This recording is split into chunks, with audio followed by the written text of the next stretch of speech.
चला मी परत एकदा माझ्याकडचा सम घेतलाय आज. 2 मिनिटं मी यांना शेअरिंग करतो.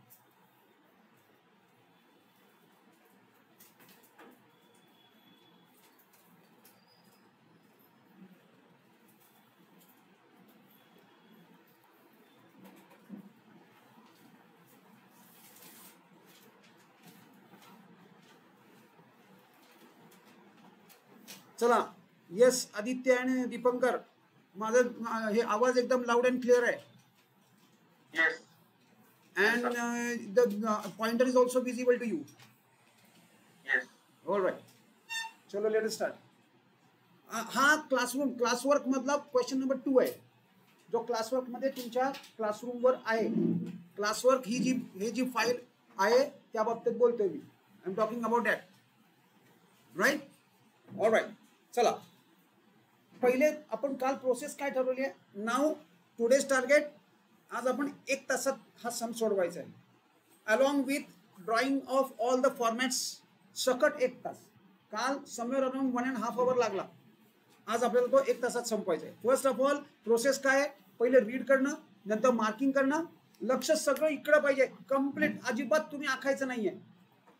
आणि मी आधीच सांगतोय हे रीडिंग जे आहे ना, that is very very crucial. हे सगळ्यात इम्पॉर्टंट पार्ट आहे आणि तो तुम्ही मिस करता जर तुम्ही ड्रॉइंग इथं करणार असाल तर. जे काय आहे ते घरी, जे होमवर्क आहे ते होमवर्कलाच करायचं आहे. काय जाईल इथं जेव्हा आपण डिस्कस करणार तेव्हा तुमचं 200% लक्ष स्क्रीनवर पाहिजे, कारण that is very crucial part. आपण हे सगळं डिस्कस जे करतोय ना, तो फार महत्वाचा पार्ट आहे. लॅटर ऑन मी तुम्हाला टाइम देणार आहे आखण्यासाठी. चलो सो फर्स्ट ऑफ ऑल कालच्या सम मध्ये जर तुम्ही ऑब्झर्व केलं असेल तर बॅड डेट्सची एकही ऍडजस्टमेंट नव्हती. And that is exactly what we are going to do today as well.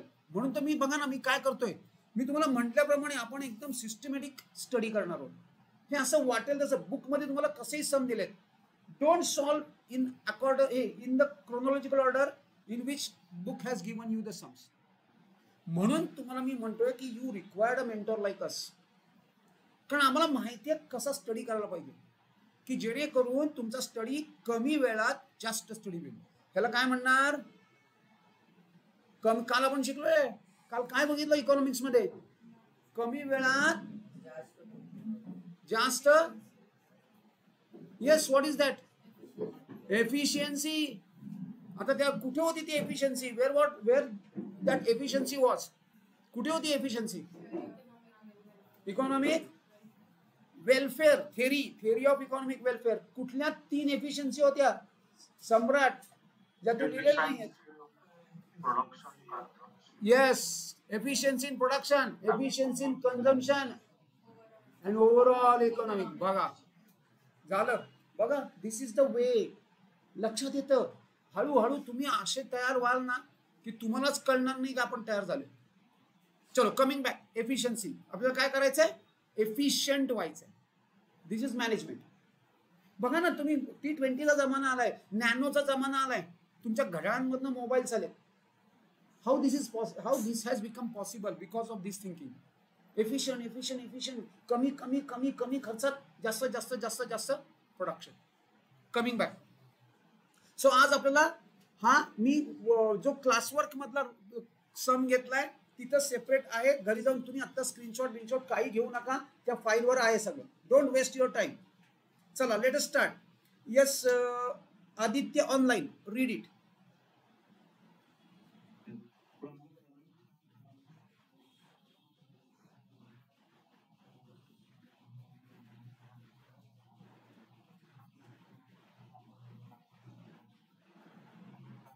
So Samruddhi, हा जो पहिला पॅराग्राफ असतो त्याच्यामध्ये इन्स्ट्रक्शन्स असतात. त्यांनी काय प्रिपेअर करायला सांगितलंय, trading and profit loss account, trading and profit and loss account आणि balance sheet. Trading and profit loss and balance sheet हे 2 आपल्याला बनवायचे. तसं सुद्धा आपण तेच बनवतो. All right. Which date, this is the date, this is the date 31 March 2013. All right. Trial balance दिलाय. कालच्या ह्याच्यात 1 more thing was missing is this.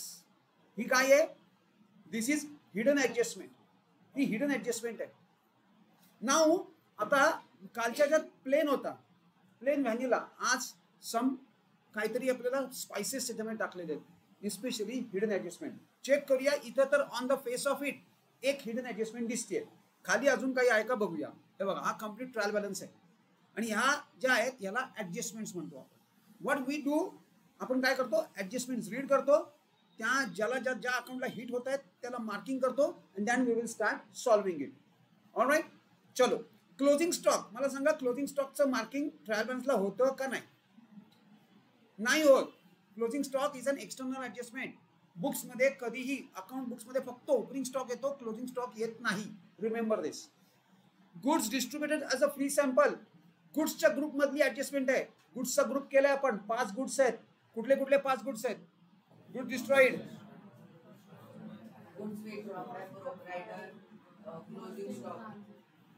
Closing stock, closing stock गुड्सच्या ग्रुप मध्ये कोणी सांगितलं? आपण काय डिस्कस नाही केलं. आम्ही 5 गुड्स डिस्कस केले बाळा, तू काहीतरी वेगळा 6वा आणतोयस. क्लोजिंग स्टॉक सेपरेट आहे. गुड्स डिस्ट्रॉइड, चला इथला त्यातला हा कुठला आहे? गुड डिस्ट्रॉइड आहे. या गुड्सचा ग्रुप का केलाय आपण आयुष्का? हे कशाला चाललंय सगळं? कशासाठी डिस्कस करतोय आणि कशासाठी रोज तुमच्याकडनं मी बोलून घेतोय? का? वाय? का ग्रुप का केला? काय मला वेळ जात नाही? तुझा वेळ तुझा जावा मस्त म्हणून मग ग्रुप केलाय कशाला गुड्सचा? वाय? श्रावणी, गुड्सचा ग्रुप केला कशाला? काय रिझन काय? हा आदित्य इथला क्लासरूम मधला बोला. तन्मय, अतिश, काय ऍडजस्टमेंट करायला तसंच? दिस इज अ रिझन. या सगळ्या गुड्सची एक ट्रीटमेंट आहे, एक साइड फिक्स आहे. दोघांपैकी कोणी कुठे जाणार? ट्रेडिंगची क्रेडिट साइड. म्हणून तो ग्रुप केलाय. काय प्रार्थना? ग्रुप कसे काय उगाच काय वेळ जात नाही म्हणून केलं काय? सगळे लॉजिक आहे की हा याचा कुठलाही गुड्स आला तर त्याची एक ट्रीटमेंट फिक्स आहे, ट्रेडिंगची क्रेडिट्स आहे. चला, सेकंड इफेक्ट कुठे येणार? समृद्धी, व्हॉट इज दिस? हे बघ, मी फ्री सॅम्पल म्हणून वागतोय, मस्त सोशल वर्क चालू आहे, इथे प्रोटेक्शन करतोय, लोकांना वाटतोय. असं चाललंय का त्याच्या मागे काही ऑब्जेक्टिव्ह आहे? Why I am distributing this as a free sample? का? I want to advertise, especially yes advertise. म्हणजे एस्पेशली हे जे पेन मेकर्स असतात ना ते स्टुडंट्सना येऊन पेन डिस्ट्रीब्यूट करतात free of cost, just to know their opinion. कसं वाटतंय पेन, कसं आहे सांगा. So that is free sample. का केलंय? ऍडव्हर्टाइजमेंट. मग आता आपल्याला काय करायचंय? चेक करूया इथं कुठे ऍडव्हर्टाइजमेंट आहे का. कारण जर एक्झिस्टिंग ऍडव्हर्टाइजमेंट असेल तर त्याला मार्क करावं लागेल आणि नसेल तर आपण मार्किंग आता करू शकत नाही. Postal stamp in hand. Postal stamp म्हणजे काय? पोस्टामधनं तुम्ही स्टॅम्प्स आणलेत. कशासाठी लागतात stamps? What kind of stamps they are talking about? तुमची जे लेटर्स पाठवायचे त्याच्यावर तुम्हाला पोस्टल स्टॅम्प्स लावावे लागतात. आणि तुम्ही काय करता? एकदम दरवेळेला आज एक लागला म्हणून सारखं पोस्टात जाऊन एक घेऊन येणार का? एकदम 100-200चा गठ्ठा घेऊन येणार, जसजशी लेटर्स वर लागतील तसं चिकटवणार, पाठवून देणार. 31 मार्चला काय झालं? तुम्ही 100 स्टॅम्प्स आणले होते पण त्यातले काही स्टॅम्प्स राहिले. आता ते कधी वापरणार? पुढच्या वर्षी. म्हणजे जो खर्च आहे तो सगळ्याचा सगळा तुम्ही या वर्षात घेतला का? नाही. पैसे या वर्षात दिले पण सगळा एक्सपेन्सेस या वर्षात झाला नाही. मग आता उरलेले स्टॅम्प कधी लागणार आहेत? मग आपल्याला ते पुढच्या वर्षात ढकलावे लागतील. म्हणजे थोडक्यात हा क्लोजिंग स्टॉक जो आहे ना, हा क्लोजिंग स्टॉक हा या क्लोजिंग स्टॉक सारखा ट्रीटमेंट करावी लागेल. पण इथं आता क्रेडिट साइड नाहीये. मग आपण काय करणार? या पोस्टल म्हणजे पोस्टेज अँड टेलिफोन. चेक करा पोस्टेज अँड टेलिफोन. रीड करूया.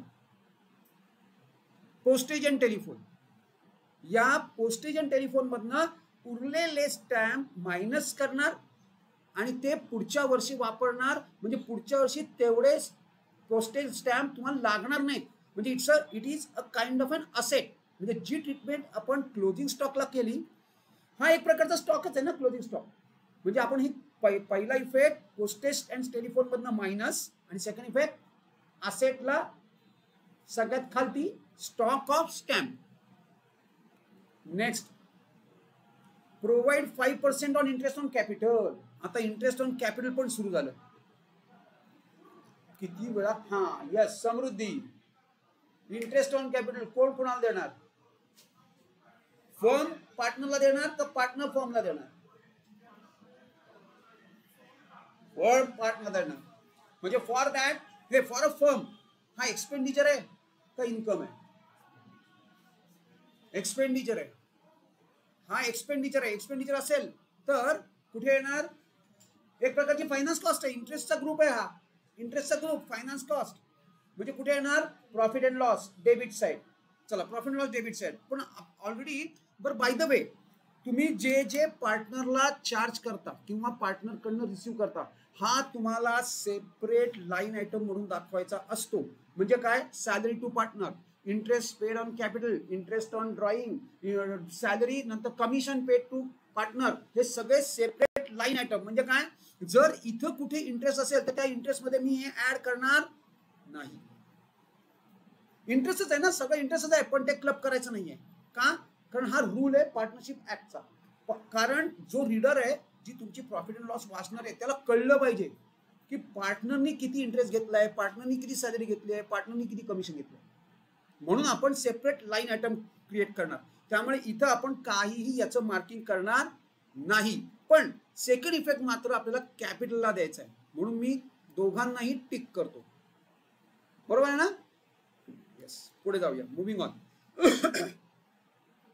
प्रीपेड इन्शुरन्स आय थिंक आता आपण जास्त डिस्कस करणार नाही प्रीपेड म्हणजे काय एक्सपेन्स मधनं मायनस आणि सेकंड पोस्टिंग असेटला एक्सपेन्स मधनं मायनस आणि सेकंड पोस्टिंग असेटला काय प्रीपेड आहे इन्शुरन्स चला मग इन्शुरन्सला मार्क करा हे बघा insurance done all right what is next provide reserve for discount हा डिस्काउंट आहे आणि रिझर्व आहे रिझर्व फॉर डिस्काउंट म्हणजे हा आरडीडी आहे RDD है what is RDD reserve for doubtful debts this is not RDD this is reserve for discount 5% on sundry creditors all right दोन ठिकाणी हिट होतो हा मला तुमच्याकडनं हवाय हा मी सन्ड्री क्रेडिटरला तर मार्क केलं मी तुमचा जो इझी पार्ट आहे तो उडवून टाकला मला सेकंड इफेक्ट सांगा डिस्काउंट रिसीव्ह का डिस्काउंट पेड हे म्हणजे डिस्काउंट अलाउड क्रेडिटर्सनी तुम्हाला डिस्काउंट दिलाय का तुम्ही डिस्काउंट क्रेडिटरला दिलाय मला परत एकदा who is a creditor the person काही तोंडात बोलतोय मला काही ऐकू येत नाही हा वेट हा person to whom business has to pay who is a creditor बोला सम्राट थांब तन्मय सायली हा काय तोंडात नको लाऊड अँड क्लिअर वल्लरी प्रार्थना पंडित आपलं फक्त आडनाव पंडित आहे तुला अंडरस्टँड करून घ्यावं लागेल बोला श्रावणी yes the person who gives goods on credit to us is creditor मी का विचारतोय answer in one sentence creditor Aditya डेटर ऑनलाइन नाही ऑफलाइन आदित्य कस्टमर बरोबर आहे पण डेफिनेशन काय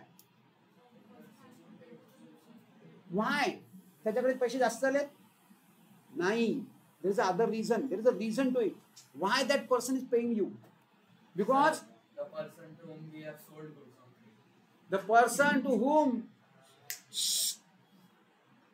person to whom we have sold goods on credit right so creditor debtor हे फार महत्त्वाच्या डेफिनेशन्स आणि ते आन्सर इन वन सेंटेन्स लिहून घ्या माझ्याकडनं ह्या तीन पैकी कुठला तरी एक येणार डेटर क्रेडिटर आणि अजून एक आहे ओव्हरड्राफ्ट तो नंतर आपण करूया we will do it little later काय झालं बाळा गेट इन चल पटकन इथं कुठेही आहे चलो यस नेक्स्ट सो क्रेडिटर्स आता मला सांगा तुम्ही क्रेडिटवर माल घेतलाय आणि त्यांनी तुम्हाला डिस्काउंट दिला का तुम्ही त्याला डिस्काउंट दिला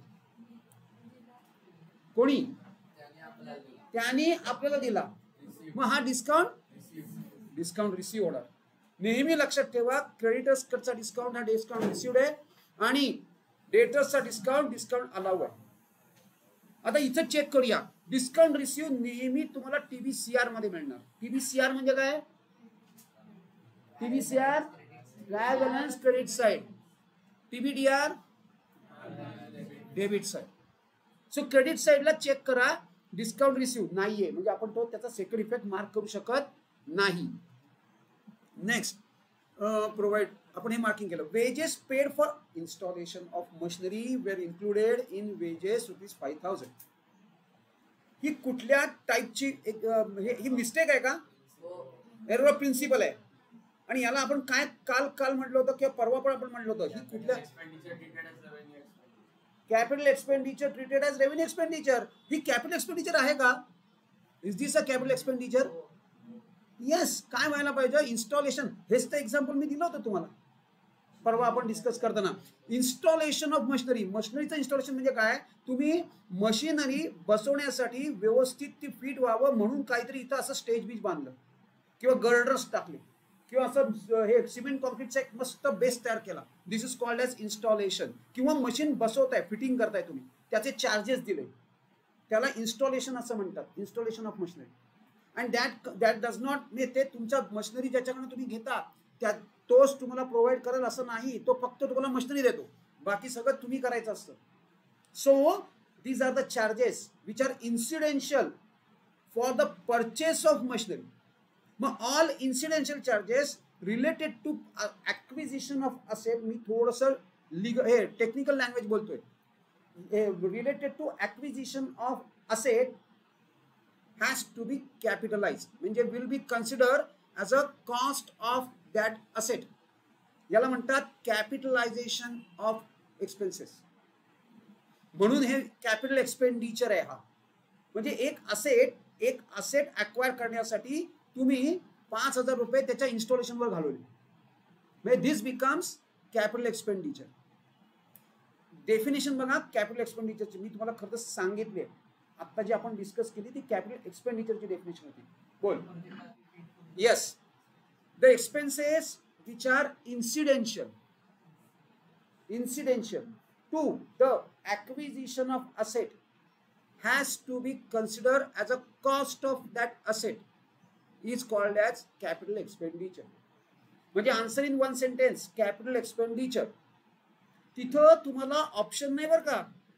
5 क्वेश्चन्स असतात, 5ही आन्सर करायचे आहेत. कंपल्सरी आहे ऑप्शन. ऑब्जेक्टिव्ह मध्ये एकही तुम्हाला ऑप्शन नाही, सगळे कंपल्सरी क्वेश्चन्स आहेत. आन्सर इन वन सेंटेन्स आणि कॅल्क्युलेट द फॉलोइंग हे दोन मोस्ट प्रोबॅबली स्टुडंटना 100% स्ट्राईक रेट येत नाही. आणि 2 तरी क्वेश्चन्स कुठेतरी तुम्हाला ते असे capitalisation.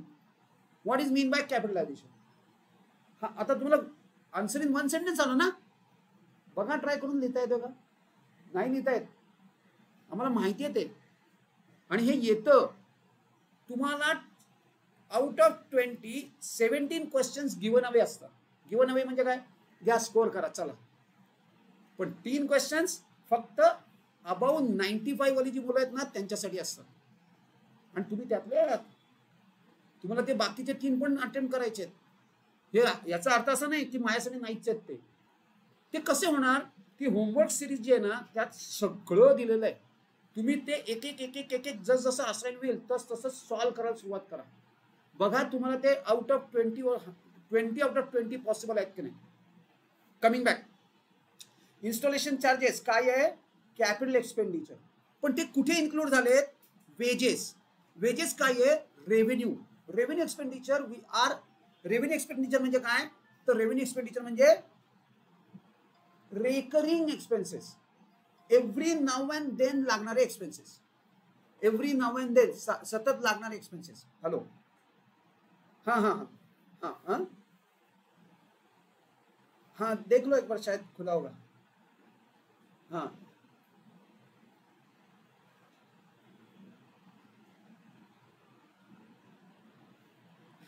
so wages are revenue expenditure, capital expenditure treated as revenue expenditure. चला कोण आहे, कोणी सांगू शकतंय याची ट्रीटमेंट काय? काल काय करायचं आपण?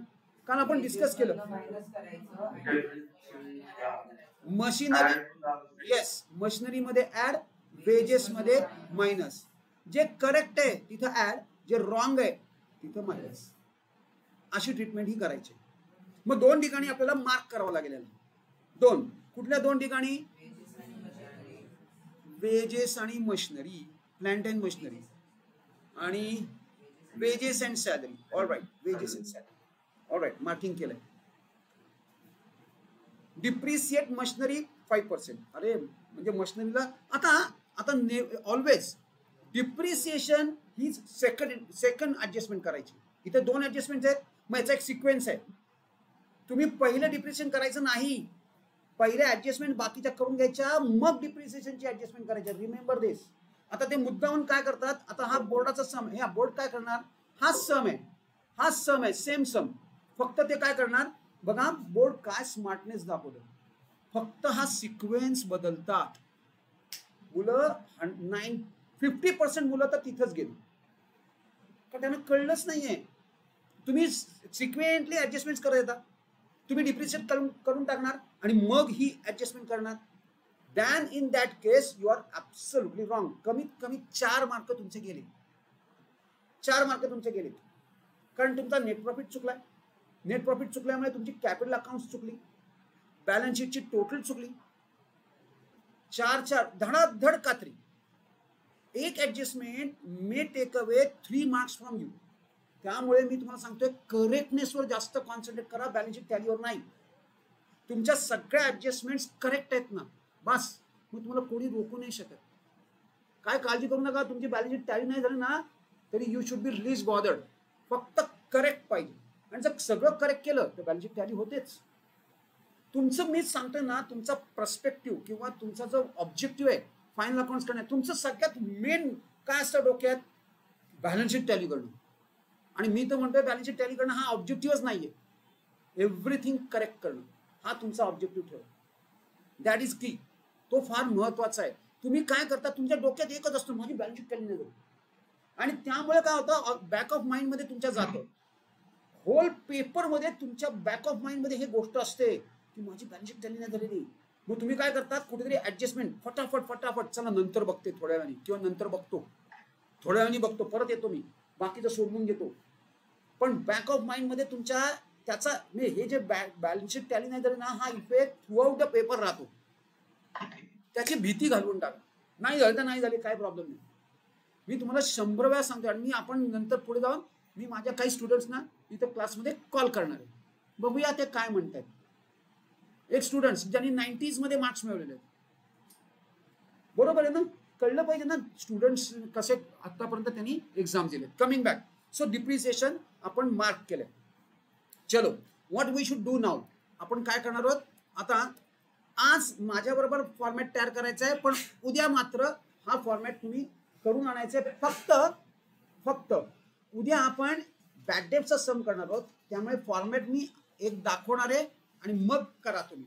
बॅक डेटसाठी एक सेपरेट फॉर्मॅट आहे, पण वी विल डू दॅट. तुम्ही एक ब्लँक फॉर्मॅट मात्र करायला हरकत नाहीये. ब्लँक फॉर्मॅट करायचा म्हणजे हे बघा, this is a blank format. 1 minute मी झूम करणार आहे, 2 मिनिटं मला दाखवू द्या. तुम्ही ब्लँक फॉर्मॅट करायचा म्हणजे फक्त लाईन्स नाही आखायच्या इथल्या, फक्त लाईन्स आखल्या म्हणजे ब्लँक फॉर्मॅट नाही. आणि हे होरिझॉन्टल लाईन्स पण पाहिजेत. समृद्धी, या होरिझॉन्टल लाईन्स पण पाहिजेत हेडिंग्सला. नुसतंच हेडिंग्स नको, काय आयुष, ती खालची पण लाईन पाहिजे, राईट, होरिझॉन्टल लाईन्स. सेकंडली, हे हेडिंग सकट द्यायचंय. फक्त तुम्हाला माहिती काय नसणार आहे, इन द बुक्स ऑफ कुणाच्या, हे तुम्हाला कुठं काय माहिती, यू डोंट नो. त्यामुळे हा वरचा पार्ट तसाच ठेवा, बाकी सगळं लिहिलं तरी चालेल. आणि डेट तुम्हाला माहित नाही, त्यामुळे हा पार्ट वरती पहिली मधली लाईन फक्त लिहून टाका, पहिली 2 लाईन्स हे करूया. चला माझ्याबरोबर ड्रॉ करा. लेट अस ड्रॉ दिस पार्ट. एक फुल पेज, आणि लेफ्ट हँड साइड आणि राईट हँड साइड दोन्ही, लेफ्ट हँड साइड आणि राईट हँड साइड दोन्ही. हा फ्रंट बॅक करायचं नाही, हा सम फ्रंट बॅक नको. फ्रंट ह्यानी काय होतं, सगळं समोर राहतं तुमच्या. फ्रंट बॅकनी जरा जरी मागं पुढे झालं तरी डिस्ट्रॅक्शन येतं. त्यामुळे हा लेफ्ट आणि राईट असाच सम सॉल्व्ह करा. एनपीसी पण आपण असाच करणार आहोत. चला घ्या पटापट. आता फास्ट करायचंय, फास्ट. याच्यामध्ये टाइम नाही घालवायचा. दिस इज क्रिकेटमधली फिल्डिंग आहे. नुसत्या फिल्डिंग वरती तुम्ही 20 ते 30 रन सेव्ह करू शकता. हे जेवढ्या फास्ट कराल तेवढं तुमचा टाइम वाचणार आहे. फटाफट आखा, क्विक. इकडं आता हाफ अँड पेज. हे बघा काय करायचंय. मी जरी इथं केलं असलं माझ्याकडे भरपूर स्पेस आहे. तुम्ही अप टू दिस म्हणजे सेकंड पेज वर ही बॅलन्स शीट आहे ना, ही इथं शिफ्ट करा. Balance sheet 1.5 page profit, trading and profit loss, आणि balance sheet rest of the page. चला फास्ट पटापट आखून घ्या. थोडं वर घे. एक क्वार्टर पेज सुद्धा चालेल, क्वार्टर पेज पर्यंत पण चालेल, पण तेवढी तुम्हाला लागणार. मी सांगतोय तुम्हाला, पुढे बघाल तुम्ही. एक पेज आणि 1.5 page trading and profit loss, आणि उरलेल्या पेज मध्ये बॅलन्स शीट. चला फटाफट क्विक. मी तुम्हाला 2 मिनिटं देणार आहे. फक्त 2 मिनिटात दाखवायचं आहे. Only 2 minutes.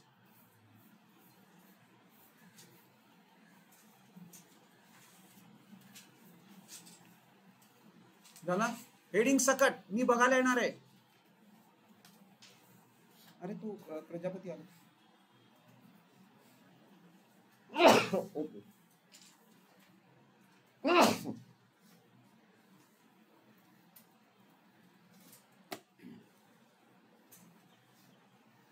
झूम करूया.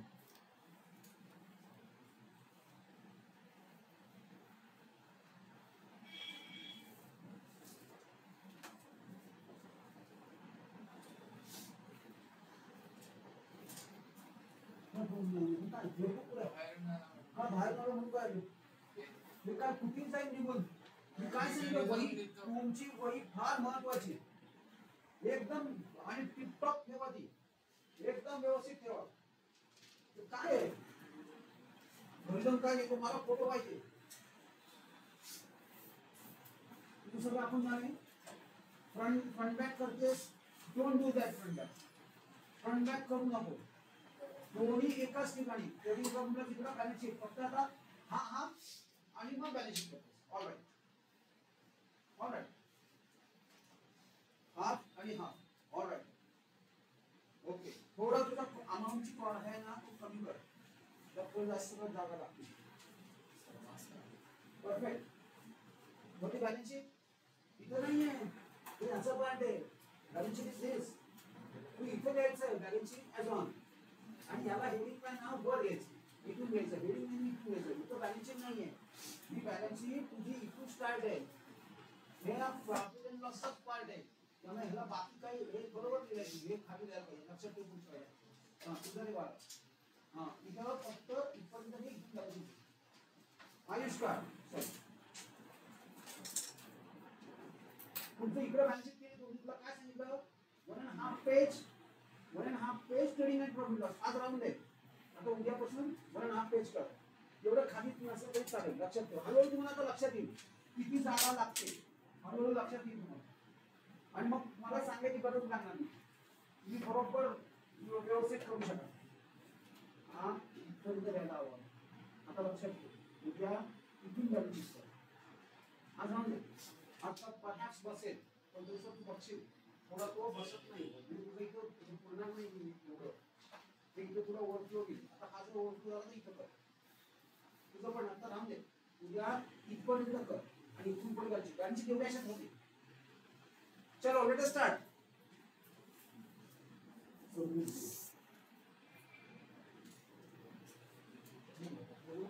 Trading and profit loss account. Okay. आता तू एक पेज आणि एक पेज एवढंच कर. हां चल पटापट स्टार्ट. फट. हां तुझं रायटिंग स्पीड वाढव पटापट मध्ये. चला गुड टू गो. फास्ट. असं आता तुमच्या मागे लागणार आहे बरं का. स्पीड वाढवा. बघा तुम्ही by the end of February तुम्ही 35 मिनिटात हे सॉल्व्ह करणार. फेब्रुवारी एंडला, आता नाही.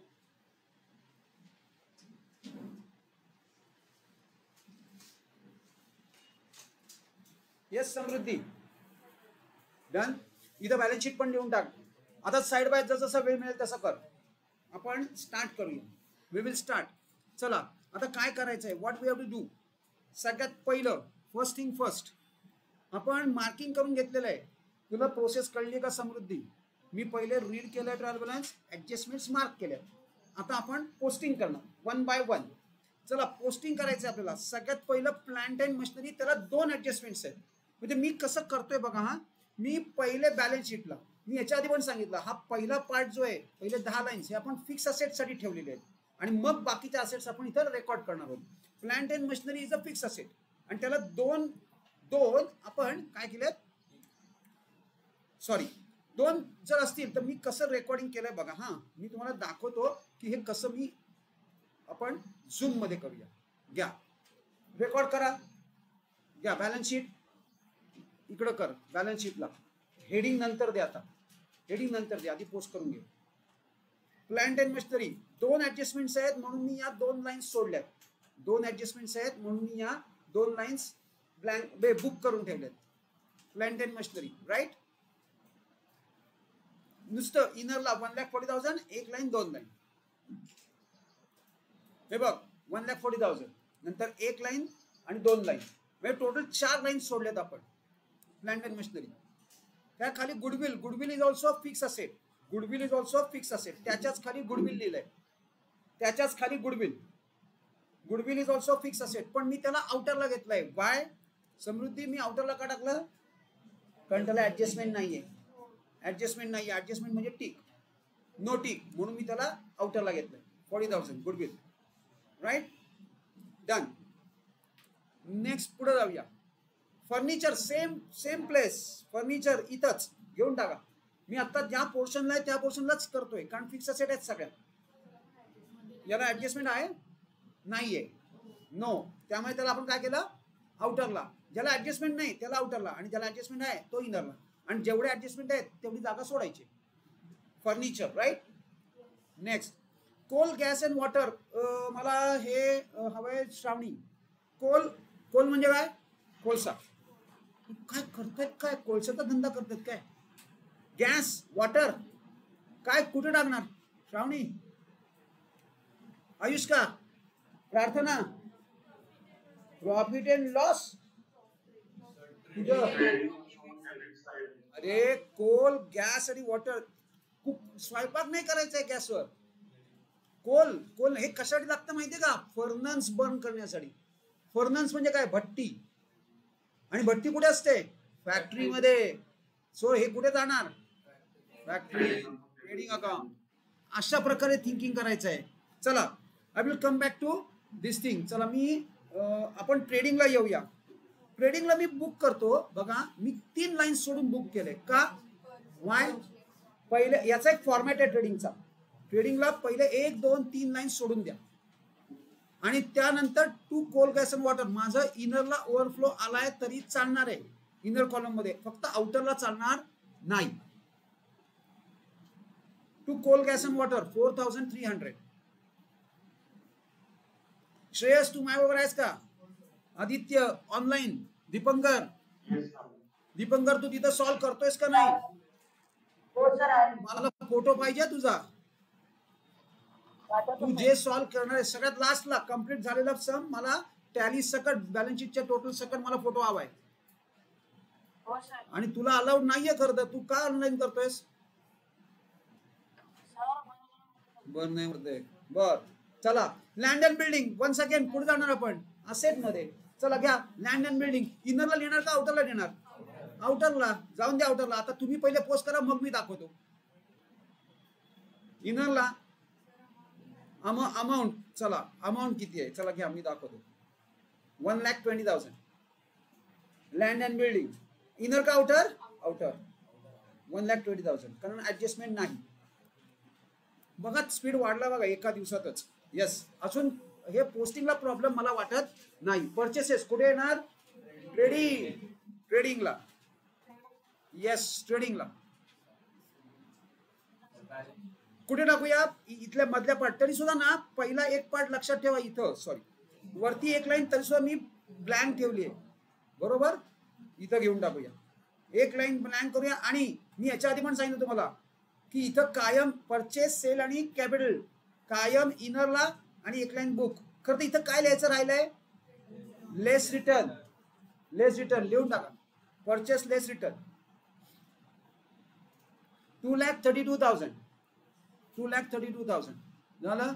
अवंतिका मग अशी मिसआउट झालं. अवंतिकाला विचारायला हवं होतं, लक्षात नाही आलं. चला पोस्टेज अँड टेलिग्राम्स त्यांना ऍडजस्टमेंट आहे. हे धनश्री पुढे पोस्टिंग करू. पोस्टेज P&L ला का? कारण ऑफिस एक्सपेन्स. ऑफिसमध्ये काम चालतं पोस्टेजचं स्टॅम्प चिकटवणं बिकटवणं. चला office expense belongs to profit and loss. पण आता मला काय करायचंय, मला कमीत कमी आता बघा मी तुम्हाला काय सांगतोय, मी प्रॉफिट अँड लॉस कुठून सुरू करू, कसं शोधणार? मी काय करणार, मी पटकन पुढे जाणार. एक्सपोर्ट ड्युटी कुठे जाणार आहे? ट्रेडिंग P&L ला कारण सेल वरची फिनिश गुड्सची ड्युटी आहे ती. Finish goods belongs to profit and loss. म्हणजे वेजेस अँड सॅलरी एक लाईन थांबा मी काउंट करतोय मला किती लाईन सोडायच्या. ट्रेडिंगची एक. Wedges and salary, rent, cash, freight. जर फ्रेट नुसतं फ्रेट असेल तर ते ऑलवेज फ्रेट इनवर्ड असतं, म्हणजे 2 लाईन बस. 2 + 3 5 लाईन्स सोडायच्यात. तुम्ही आता ट्रेडिंगला 5 लाईन सोडा. 1 2 3 4 5 5 लाईन्स सोडून 5 लाईन सोडून आपण बुक करूया. सी मी इथं नाही ऍडजस्टमेंट आहे. Very good 6 lines. वेजेसला जी ऍडजस्टमेंट आहे ती सुद्धा काउंट करायची. म्हणजे 6 लाईन्स आपल्याला ट्रेडिंग अँड प्रॉफिट लॉसला सोडून मी साधारणपणे 6 लाईन सोडणार आणि पोस्टेज अँड टेलिफोन इनरला बुक करणार कारण ऍडजस्टमेंट आहे. हे बघा अशा पद्धतीने साधारणपणे आपण 6 line सोडल्यात.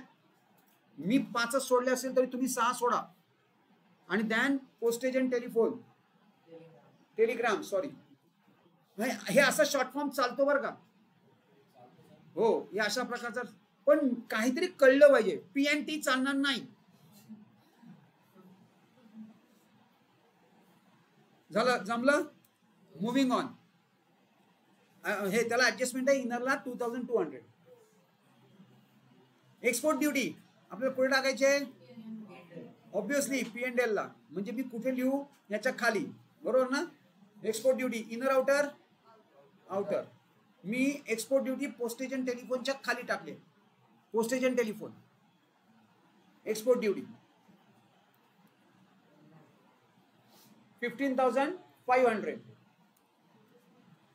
Wedges and salary. Wages कुठे येणार आयुष का? Debit side credit side inner outer का? ऍडजस्टमेंट आहे. मग चला let us go to trading account. इथं काय वरच्या साईडला लिहू का खाली लिहू? इथं वरती एक लाईन सोडली ती खाली. चला येस घ्या. वेजेस अँड आता तुम्ही कसं केलंय बघा. सॅलरी कसं लिहिलंय हे असं चालू शकेल तुम्हाला. You can do it in this वे. पण प्रत्येक ठिकाणी नको. नाही तर प्रत्येकच तुम्ही असं लिहून ठेवाल. जिथं बसत नाहीये ना तिथं. नाही तर सेपरेट लाईनवर घेतलं तरी चालेल. मला तर वाटतंय बहुतेक बसतंय तुमचं. येस परफेक्ट मॅच होतोय. थोडंसं स्ट्रेच करावं लागेल किंवा छोटं लिहावं लागेल. शक्यतो श्रिंक करू नका. म्हणजे एक श्रिंक एक एक्सपांडेड असं दिसतं ते. चला वेजेस अँड सॅलरी इनरला टाकलंय आपण. वेजेस अँड सॅलरी आपण कुठे घेतलंय? ट्रेडिंग अकाउंटला इनरला. Right. So done. Next move. आता मी काय करतोय? I am not going to look to credit balances unless I have posted entire debit balances. मी डेबिट बॅलन्स एकदा सुरू केलाय. डेबिट बॅलन्स संपल्याशिवाय मी क्रेडिट बॅलन्स कडे बघणार. Rent and taxes P&L. Rent. आता रेंट फॅक्टरी असेल तर ट्रेडिंग. इथं काय दिलंय? म्हणजे हे ऑफिसचं आहे. So it is profit and loss. म्हणजे आपण प्रॉफिट अँड लॉसला बुक करूया. All right. 1 मिनिट द्या. एक्सपोर्ट ड्युटीच्या खाली आपण रेंट रेट्स अँड टॅक्सेस टाकून देऊ. Right. Rent rates and taxes export ड्युटीच्या खाली. Just 1 line below export. मी आता यावेळेला लाईन सोडलेली नाही. हळूहळू तुम्ही प्रॅक्टिस घरी करा. लाईन मध्ये एक ह्याला लाईन आयटम म्हणतो आपण. This is not line item. ही ऍडजस्टमेंट आहे.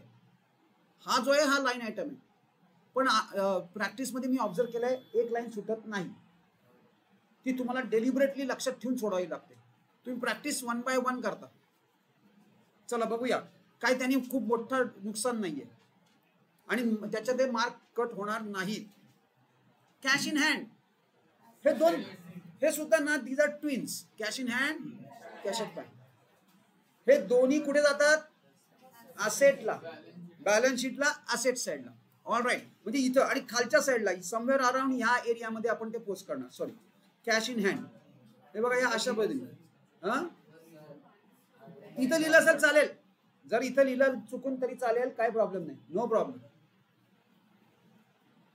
कॅश इन हँड 18,000 आउटरला, कॅश इन हँड 18,000 आउटरला. फ्रेट मी मगाशीच सांगितलं, फ्रेट काय आहे? Freight inward. फ्रेट नेहमी फ्रेट इनवर्ड आहे. So what is it then? Freight inward. आपण इथं जागा वरती लिहिणार आहोत? नाही, याच्या खाली लिहिणार, वेजेसच्या खाली, आणि आउटरला लिहिणार. वाय? No adjustment.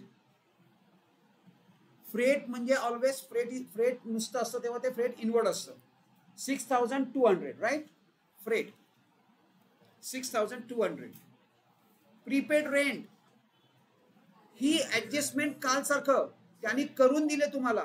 काल काय होतं? प्रीपेड, काल रेंटच होतं. प्रीपेड काल ऑडिट फी होती. लक्षात राहिलं पाहिजे काल काय केलंय. काय? प्रीपेड रेंटच होतं. चेक करा ट्रायल बॅलन्सला काय होतं. ऑडिट फी ऍडजस्टमेंट मध्ये होती. हा, ट्रायल बॅलन्स मध्ये प्रीपेड रेंट होतं. Yes,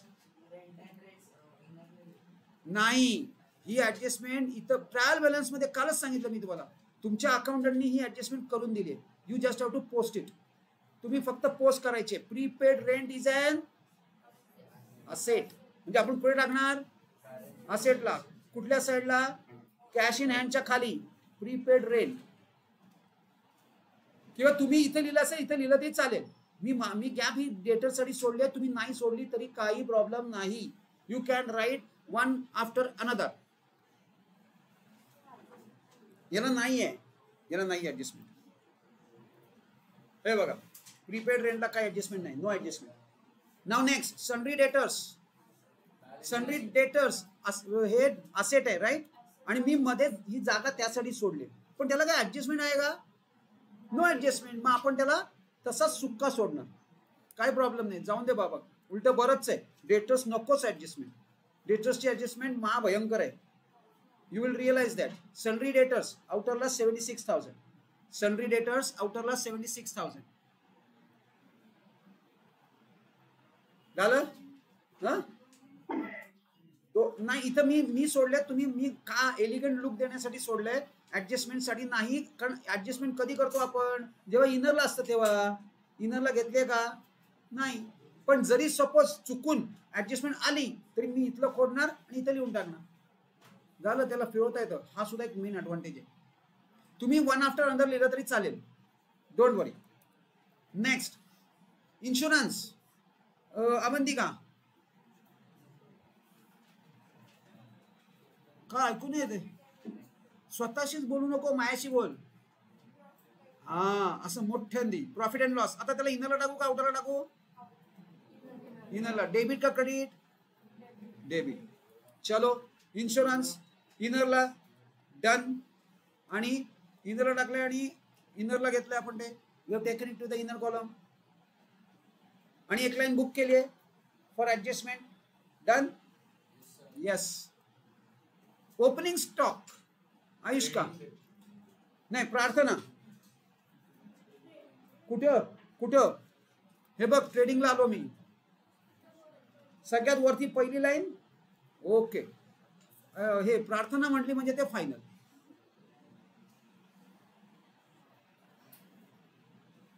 opening stock 39,000. आणि ओपनिंग स्टॉकला तुम्हाला तरी ऍटलिस्ट तुम्हाला कधीही ऍडजस्टमेंट येणार नाही. नेवर. कधीही येणार नाही. चलो, ओपनिंग स्टॉक डन. डिस्काउंट. अरे हा डिस्काउंट होता की म्हणजे डिस्काउंटला आपण मार्क नाही केला, कारण तो क्रेडिटर्सचा डिस्काउंट इकडं असतो, डिस्काउंट रिसिव्ह असतो. मग हा डिस्काउंट कुठला आहे? Discount allow. डेबिट असतो तो डिस्काउंट अलाव असतो, क्रेडिट असतो तो डिस्काउंट. इथं डिस्काउंट रिसिव्ह नाही, त्यामुळे आपण त्याला ऍडजस्टमेंट केलेली नाही. चलो डिस्काउंट अलाव कुठे टाकू? वैलरी कुठे पण? ट्रेडिंग का profit loss? Profit and loss का? Selling expense. Discount is a selling expense. Profit and loss त्याला ऍडजस्टमेंट आहे का? नाही. घ्या इन्शुरन्सच्या खाली डिस्काउंट आउटरला 5800. त्याने डिस्काउंट म्हटलंय, आपण डिस्काउंट अलाव म्हणायचं नाही, आपण पण डिस्काउंटच म्हणायचं. आणि त्यांनी डिस्काउंट अलाव म्हटलं तर आपण पण डिस्काउंट अलाव म्हणायचं. नेक्स्ट आता मी क्रेडिट बॅलन्सेस पोस्ट करणार आहे. कॅपिटल काल आपण ऑलरेडी डिस्कस केलंय. कॅपिटल आपण काय करणार? 5-5 लाईन्स सोडणार in this way, 5 lines. Praveen's capital, Ramesh capital, Praveen's capital आणि Ramesh capital, one after another. मी बॅलन्स शीटच्या लायबिलिटी साईडला आहे आणि इनरला कॅपिटल्स 5-5 लाईन्स सोडलेले आहेत.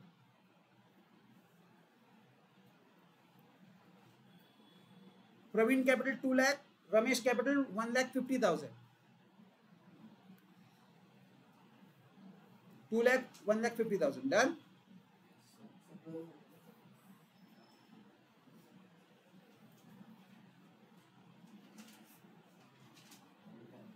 सम्राट तू माझ्याबरोबर आहेस का?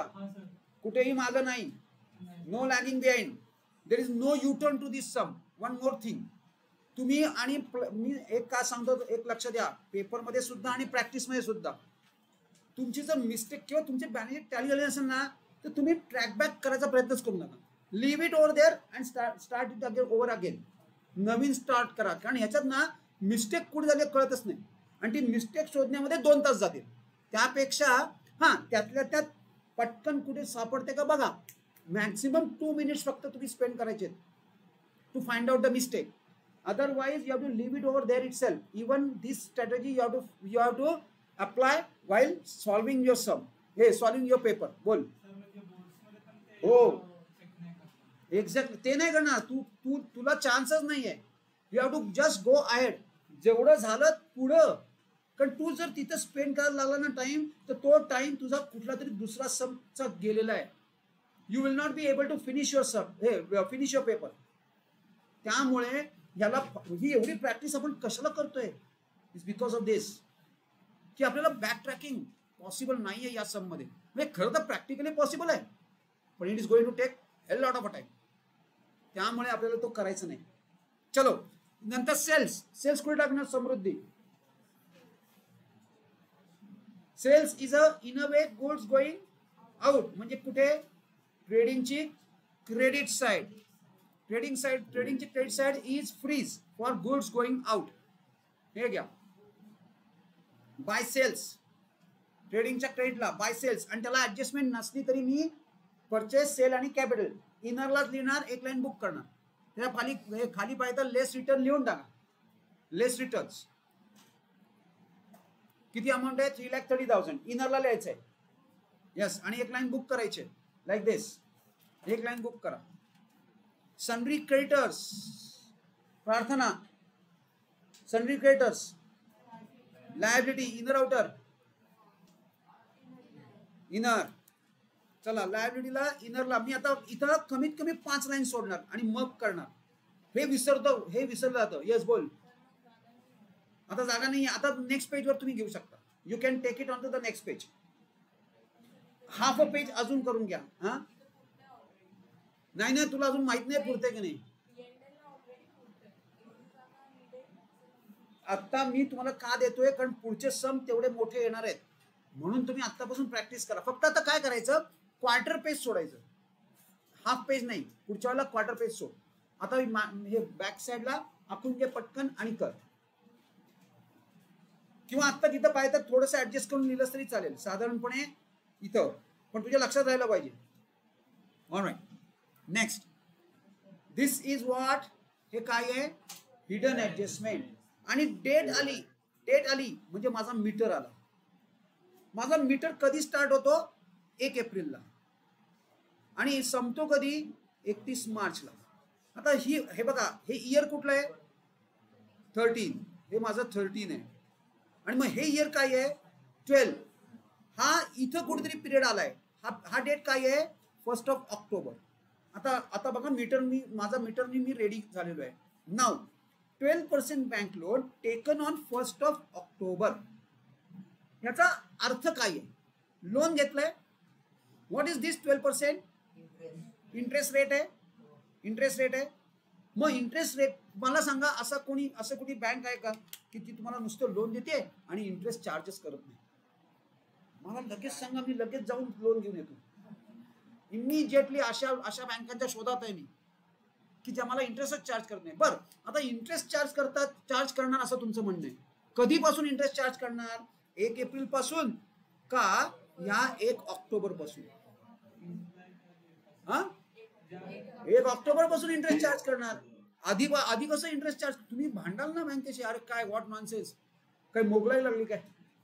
1 ऑक्टोबर पासून इंटरेस्ट देणार मी ज्या दिवशी लोन घेतलं तेव्हापासून इंटरेस्ट चालू. म्हणजे इथून पुढे इंटरेस्ट चालू झालं.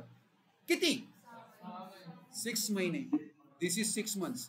आणि काय रेट ऑफ इंटरेस्ट नाही, इंटरेस्टचा फॉर्म्युला, इंटरेस्ट कॅल्क्युलेशनचा फॉर्म्युला PRT. P म्हणजे प्रिन्सिपल, P इंटू R म्हणजे रेट इंटू T म्हणजे टाइम किंवा टेन्युअर. इथं टेन्युअर आहे 6 मंथ्स, रेट आहे 12%. हा बघा इथला 12 आणि प्रिन्सिपल आहे हे 40,000. मग मी कसं कॅल्क्युलेट करणार, 40,000 इंटू 12/100 इंटू 6/12. किती? 2,400. Calculations are ready. काय कशी कॅल्क्युलेशन्स करतोय मी, काय कसं होतंय, काय कळतंय, काय समृद्धी. फॉर्म्युला आहे PRT. काय Dhanashree? PRT, P for principal Sayali, R for आणि T फॉर टेन्युअर. टेन्युअर म्हणजे पिरियड. म्हणजे आपण काय केलं, मी स्ट्रेट फॉरवर्ड कॅल्क्युलेशन्स केली. आता बघा, तुम्ही कॅल्क्युलेशन्स करताना सुद्धा थोड्याफार प्रमाणात फटाफट कॅल्क्युलेशन्स करू शकता. मी 12/100 केलंय आणि 6/12. आपण पहिले हे 6 आणि हे 12 आहे ना, ते 2 होतात. 1/2 झाले. आता हा 2 आणि हा 12 याची डिव्हिजन होतीये. हे झालं 6 आणि हे 2 0 उडवा. 400 इंटू 6 दॅट इज 2,400. माझं जरा हे रायटिंग काहीतरी हे होत आहे. चलो 2,400 राईट. सो हे काय आहे मग, इंटरेस्ट आउटस्टँडिंग आहे. का म्हणते मी इंटरेस्ट आउटस्टँडिंग, तुम्हाला चेक करायचं आहे. बरं, आता हे जे इंटरेस्ट तुम्ही पेबल आहात, पेड केलंय, पेबल आहात, काय आहे, पेड आहे. म्हणजे हे डेबिटला आलं पाहिजे होतं का क्रेडिटला आलं पाहिजे होतं? म्हणजे हा एक्सपेन्स आहे का इन्कम आहे? एक्सपेन्स आहे. मग ते डेबिटला चेक करा. ऑलरेडी इंटरेस्ट नाही ना. अरे हे तर सगळं आपण पोस्ट करून बसलोय. म्हणजे आलं असतं तर आपल्याला आलं असतं. म्हणजे एंटायर 6 महिन्याचं इंटरेस्ट काय आहे साहिल? इंटरेस्ट आउटस्टँडिंग आहे. याला म्हणतात इंटरेस्ट आउटस्टँडिंग. इंटरेस्ट पे करायला हवं होतं पण पे नाही केलं. पे कधी करणार? नेक्स्ट इयर मध्ये. म्हणून इट इज पेएबल. मग आता आपण काय करणार आहोत, what we are going to do, पहिलं hidden adjustment there and there itself करायची. ती तिथल्या तिथं आपल्याला करायची, पुढे ढकलता येणार नाही. सो चला आता पहिलं हे लोनचं पोस्टिंग करूया. Loan is a liability. आता मी त्याला इनरला लिहिणार कारण त्याला हिडन ऍडजस्टमेंट आहे. हे बघा या अशा पद्धतीने पहिले 12% बँक लोन लिहून टाका. Right down that 12% bank loan. लिहिला 12% बँक लोन.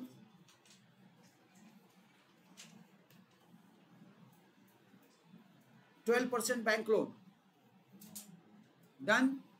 आता काय करणार आपण, व्हॉट वी विल डू, ती जी हिडन ऍडजस्टमेंट आहे ना, दॅट हिडन ऍडजस्टमेंट आपण इमिजिएटली, आणि हिडन ऍडजस्टमेंट पोस्टपोन करायची नाही किंवा नॉर्मल ऍडजस्टमेंट प्रमाणे ट्रीट करायची नाही, ती तिथल्या तिथं करायची. आता काय म्हणतात ते 12% इंटरेस्ट. आपण काय केलं होतं, इंटरेस्ट आउटस्टँडिंग नेहमी ऍडच होणार.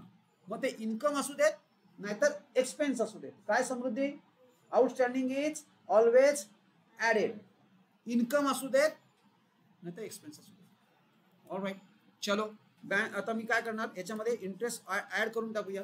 Late us add interest over here. Add interest 2400 आणि मी आउटरला घेऊन टाकलं. इंटरेस्ट ऍड केलं. ऍडजस्टमेंट म्हणजे माझा कलर बदलतो, माझा रेड होतो, पण तुमचा ब्लूच असणार किंवा ब्लॅकच असणार. तुमचा बदलायचा नाही, तुमच्या अंडरस्टँडिंगसाठी मी रेड बदललाय. आता याचा सेकंड इफेक्ट ऍडजस्टमेंट आहे, म्हणजे याचे दोन effect. Interest outstanding is he liability आहे, म्हणून मी आपण ह्या लोन मध्ये ऍड केली, म्हणजे लायबिलिटीचा इफेक्ट झाला. आता हा एक एक्सपेन्स आहे, म्हणून मी इकडे लिहून टाकणार. इंटरेस्ट ऑलरेडी होतं का नव्हतं, मग आता मी सेपरेट लाईन आयटम बनवला आणि इथं इंटरेस्ट बुक केला. म्हणजे मी लोन मध्ये ऍड केलं एक इफेक्ट आणि प्रॉफिट अँड लॉसला लिहून टाकलंय. अवंतिका काय काय केलं आपण?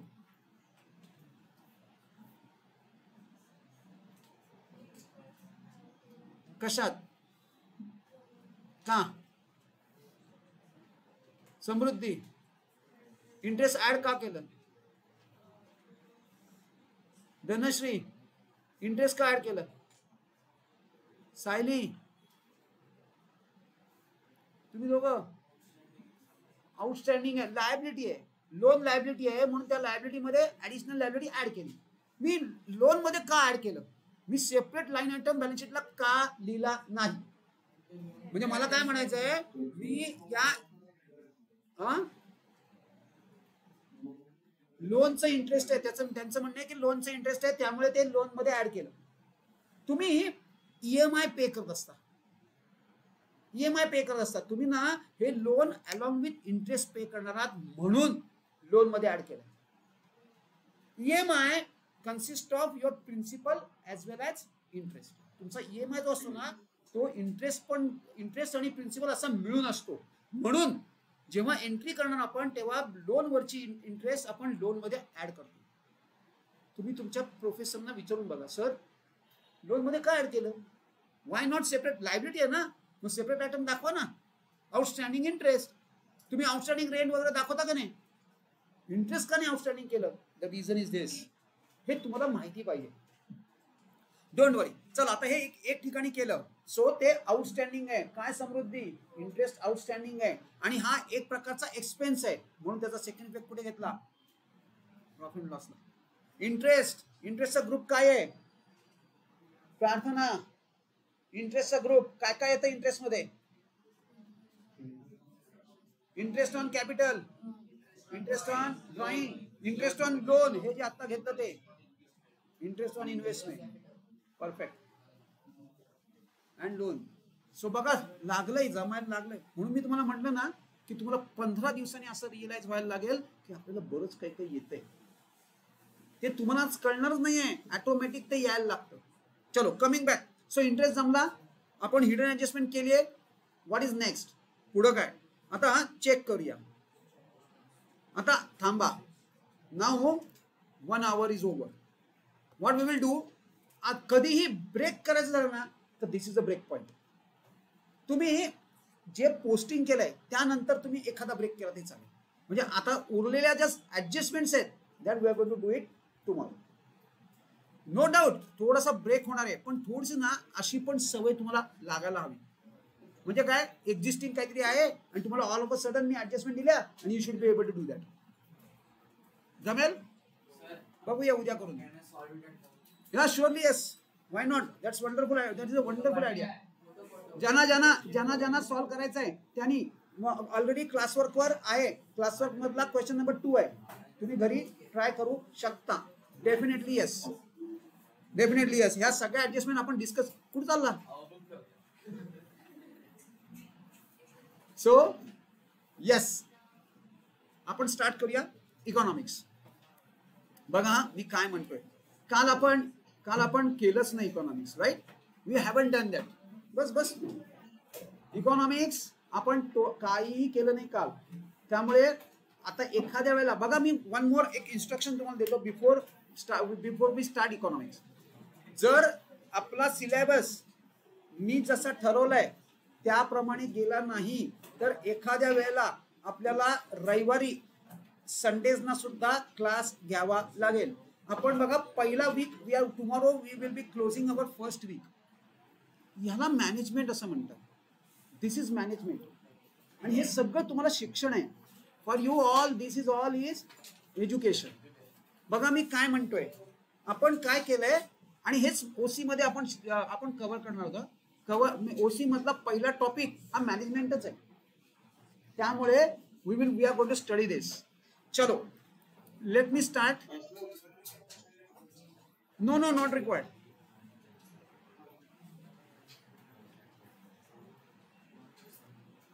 मी फक्त इथं सब्जेक्ट चेंज करतो आणि मेन मला तुमच्याकडनं हवंय study of individual unit. What does this mean?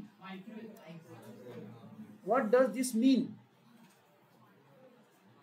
मला कमीत कमी 4 सेंटेन्सेस हवेत in relation to study of individual unit. Yes Prarthana. हा बोल. घरी काय केलंस?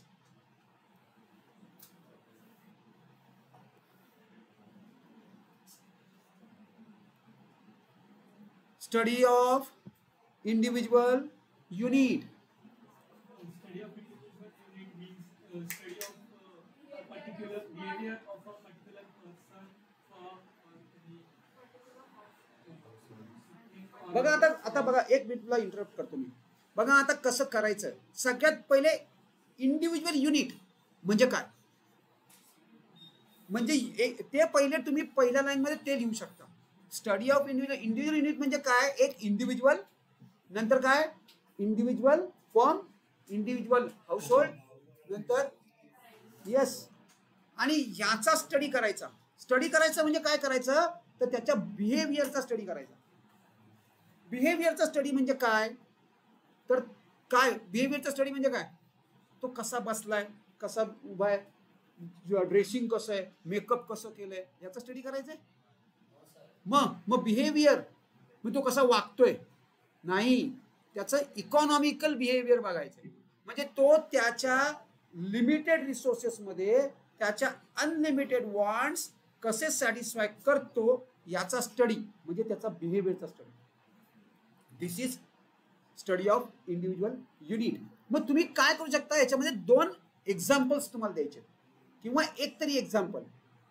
एंटायर नॅशनल इन्कमचा स्टडी करता करता मी सपोज तन्मयचं कॉन्ट्रीब्युशन नॅशनल इन्कम मध्ये आत्ता नाही पुढे येईल, सो तन्मयचं कॉन्ट्रीब्युशन किती असा जर मी स्टडी करत असेल तर that is study of individual unit. मला हे म्हणायचंय. मी तुम्हाला का सांगतो कारण हे बघा याला अंडरलाईन आहे, याला अंडरलाईन, याच्यावर क्वेश्चन 101% येणार. आणि म्हणून मी तुमच्याकडनं हे सगळं कन्फर्म करून घेतलंय. स्टडी ऑफ इंडिव्हिज्युअल युनिट तुम्हाला समजलाय की नाही. ह्याच्यावर एखाद्या केस स्टडी म्हणजे काय, खरं तर तुम्हाला आयडेंटिफाय द कन्सेप्ट येतं. मी एखादी सिच्युएशन येणार आणि तुम्हाला त्याच्यावरनं आयडेंटिफाय करायचंय.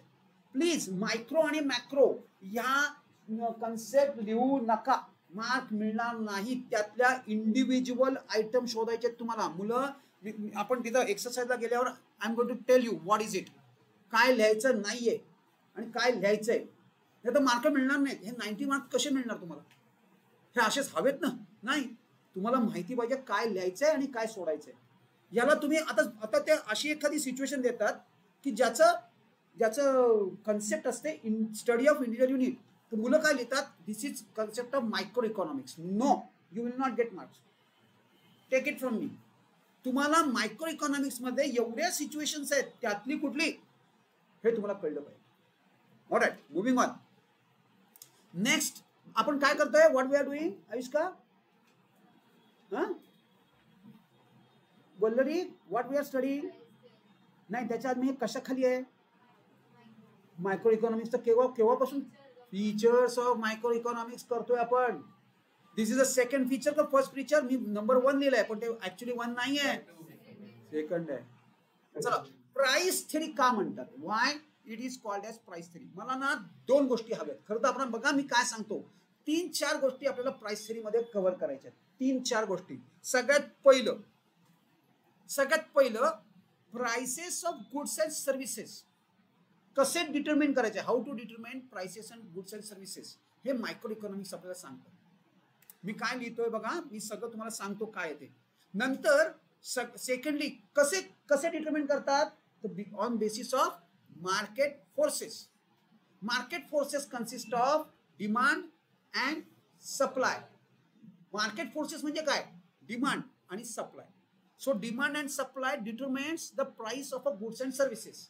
हे पहिले 2 सेंटेन्सेस आहेत. सेकंडली अजून नुसतंच प्रोडक्टचं प्राइसिंग नाही, तर फॅक्टर ऑफ प्रोडक्शनच्या रिवॉर्ड पॉइंटचं प्राइसिंग सुद्धा मायक्रो इकॉनॉमिक्स सांगतो. काय नुसतंच एवढं लिहायचं नाहीये. रिवॉर्ड पॉइंट्स, ते रिवॉर्ड पॉइंट्स म्हणजे कुठल्या फॅक्टर ऑफ प्रोडक्शनला कुठलं रिवॉर्ड द्यायचं हे कोण ठरवतं, मायक्रो इकॉनॉमिक्स. आणि किती द्यायचे, how much, that also micro economics ठरवतो. आणि therefore this is called as price theory. Underline आहे. प्राइस थेअरीवर पण क्वेश्चन येणार. प्राइस थेअरी काय कळते का प्रार्थना, 2 फॅक्टर्स आहेत, एक प्रोडक्ट प्राइसिंग आणि दुसरं फॅक्टर ऑफ प्रोडक्शनचं प्राइसिंग. असे दोन्ही प्राइसेस ठरवतं, म्हणून मायक्रो इकॉनॉमिक्स हे प्राइस थेअरी आहे. मी काय सांगितलंय कळलंय. Product pricing first. चला तुला सांगताना ना मी हायलाइट पण करून देतो. बघा पहिला point, this we can say is a first point over here. काय आहे, determination of prices of goods and services. हे पहिलं आहे, that is a first thing. आणि हे कसं करतात, तर हे करतात मार्केट फोर्सेसवर. हे प्रोडक्टचं प्राइसिंग काढतात कसं, it is determine on the basis of market forces. Market forces कशावर डिपेंड आहेत, डिमांड अँड सप्लायवर. आणि हे झालं सेकंड पॉइंट. आणि थर्ड पॉइंट याच्यातला म्हणजे काय, की नुसतंच प्रोडक्टचं प्राइसिंग नाही, तर फॅक्टर्स ऑफ प्रोडक्शनचं रिवॉर्ड्स, कुणाला किती द्यायचे आणि कुणाला काय द्यायचे आणि किती द्यायचे, दोन्ही कोण ठरवतं, micro economics. And therefore it is called as price theory. म्हणजे जर आता मी थोडक्यात तुम्हाला कीवर्ड्स दिलेत, हे 1 2 3 4 आणि 5 हे जर नसतील, हे तुम्हाला माहिती आहेत, हे तुम्ही लिहू शकता कुठले काय. हे जर नसतील ना तर तुम्हाला मार्क मिळणार नाहीत. मी थोडक्यात पॉइंट्स काढून देतोय तुम्हाला की काय पाहिजे तुमच्या आन्सरमध्ये, व्हॉट यू रिक्वायर्ड. म्हणजे हे 90चा स्कोअर अशा पद्धतीने होणार आहे. मी तुम्हाला ते मार्क करून देतोय, ते तुम्हाला पाहिजेतच. आणि एकदा का त्याला दिसलं ना तो बाकी काही वाचणार नाही, त्याची गॅरंटी मी देतो. एक्झामिनरला कळलं की हे अरे प्राइस ऑफ गुड्स, चला याला माहिती आहे, पुढं market forces done, reward point done, 4 mark cover झाले. धडाधड मार्क्स मिळतात इकॉनॉमिक्स मध्ये. बोल. हायलाइट तुला दाखवण्यासाठी हायलाइट केलंय. तू हायलाइट करून काय, त्यातून तो म्हणतोय तसं आन्सर करताना डबल अंडरलाईन केली. Very good idea. तुम्ही आन्सर करतानाच हे अशा, पण हायलाइट कसं करणार, मार्कर बिरकर अलाउड नाही आहेत. हा पेन्सिल कर. येस. नाही ऑब्वियस नाही. नो, तुम्ही स्केच पेन वापरू नका please. No whitener, no sketch pen, no marker. हा तुमचा बंच मी बघतो मुलांचा असा भरलेला आहे, काका घेऊन येतात, त्यामध्ये काही लागत नाही, फक्त एक पेननी डबल अंडरलाईन केली तरी चालते, कारण तेवढा वेळच नाही राहू तुम्हाला. एवढा वेळ नाहीये. तुम्ही बघा, तुम्ही अजून सॉल्व नाही केले. तुम्ही जेव्हा फेब्रुवारीमध्ये याल ना तेव्हा तुम्हाला कळणार आहे टाइमचं महत्व. आता तुम्हाला त्याचं काहीही कळणार नाही, कितीतरी काय वेळ लागतोय तुम्हाला, एवढा टाइम नाही. त्यामुळे पेनाने नुसतं अंडरलाईन केलं ना तरी सफिशियंट आहे. व्हेरी गुड आयडिया, धडाधड. पण त्यासाठी हे सगळं आधी यायला हवं. हेच लिहिता येत नाही तर तुम्ही मार्किंग काय करणार. सो म्हणून मी ते कसे पॉइंट लक्षात ठेवायचे त्याच्यासाठी मी तुम्हाला आयडिया दिले. Moving on next. Me partial equilibrium आहे ना याला नंतर येतो, कारण हा सगळ्यात डिफिकल्ट पार्ट आहे आणि तो अंडरलाईन आहे त्याच्यावर, म्हणजे ह्याच्यावर क्वेश्चन येणारच. चला मी पुढे जातोय. मला ना स्लाइसिंग मेथड झाल्याशिवाय पार्शियल इक्विलिब्रियम तुम्हाला कळणार नाही, म्हणून मी I will come back to partial equilibrium after slicing method. Based on certain assumptions, micro economics काही अझम्पन्स असं ते अज्युम करतो. त्यातली सगळ्यात पहिली आहे म्हणजे सिट्रस पारिबस. वर्ड आहे ceteris paribus. Ceteris paribus means other things remains constant. ही पहिलं अझम्पशन आहे आणि प्लस या 4 अझम्पशन्स ऍडिशनल आहेत. Full employment, pure capitalism, perfect competition, laissez faire. इथं तुम्हाला चॉईस नाही, इथं तुम्हाला रट्टाच मारावं लागेल. No choice. आणि हे सगळं लिहायचं आहे, अंडरलाईन आहे. याचा अर्थ काय? क्वेश्चन येणार. तुम्ही ते स्टार बीर करत जा, जसं मी तुम्हाला दाखवते तसं बुकमध्ये, की याच्यावर क्वेश्चन 101% येणार. ह्याच्यावर क्वेश्चन ऍग्री डिसऍग्री मध्ये येतं. Micro economics is based on certain assumptions. Agree disagree. मी मॅक्रो म्हणतोय. Macro economics is based on certain assumptions. तुम्ही लिहिणार कसं? नो, डिसऍग्री नुसतं नाही. No, I don't agree with this statement. मग तुम्ही मॅक्रो बद्दल लिहिणार का मॅक्रो बद्दल लिहिणार? मायक्रो बद्दल लिहिणार. मायक्रो इकॉनॉमिक्स काय? Is based on certain assumptions. म्हणजे तुम्हाला हे एवढं सगळं लिहायचं आहे. The assumptions are first ceteris paribus. हा वर्ड जर होत नसेल तर तो स्पेलिंग बिलिंग सकट पाठ करून टाका. त्याला दुसरा चॉईस नुसतं डिसॅग्री नाही. I don't agree with this statement. हे एवढं कम्प्लीट लिहायचं आहे. एवढं कम्प्लीट लिहायचं. त्यातून त्यातल्या त्यात एखादा काइंड असेल माझ्यासारखा, पण मी काइंड नाही, मी खडूस आहे. मी अजिबात काइंड नाही. मला हे सगळं वर्ड्स लागतात. I don't agree with. म्हणजे माझं काय म्हणणं आहे, तुम्हाला मी तुम्हाला मोबाईल दिला पण त्याचा स्क्रीनच तुटलेला आहे, चालेल का? नाही ना. मग मला पण नाही चालणार, मला फुल पाहिजे. Alright, coming back. So these are the assumptions. हां बोल. Laissez faire policy. Laissez faire म्हणजे अशी पॉलिसी असते की ज्याच्यात गव्हर्नमेंट काहीही काम करत नाही. काम इन द सेन्स सुपरविजन करतं, स्वतःहून प्रोडक्शन काही करत नाही. ते आपण पुढच्या ह्याच्यात करूया. मी आहे तिथं फ्री मार्केट इकॉनॉमी मध्ये आहे तो पॉईंट, तेव्हा आपण हा लेसिस फेअर कव्हर करू. So this is assumptions. ही 4 म्हणजे खरं तर 5 अझम्पशन्स आहेत. 5ही अझम्पशन्स तुम्हाला पाठ हवीत. दुसरा चॉईस नाही. आता स्लायसिंग मेथड मी तुम्हाला ना छोटंसं आपण पिक्चर काढूया. मी माझं ड्रॉइंग एकदम बेकार खराब, एकदमच खराब आहे. बघा मी काय म्हणतोय. Suppose this is Indian economy किंवा हा इंडियन इंडियाचा मॅप आहे. याच्यात कुठला तरी एक पर्टिक्युलर पार्ट आहे. सपोज माझ्या समोर तन्मय बसलाय. दिस इज तन्मय.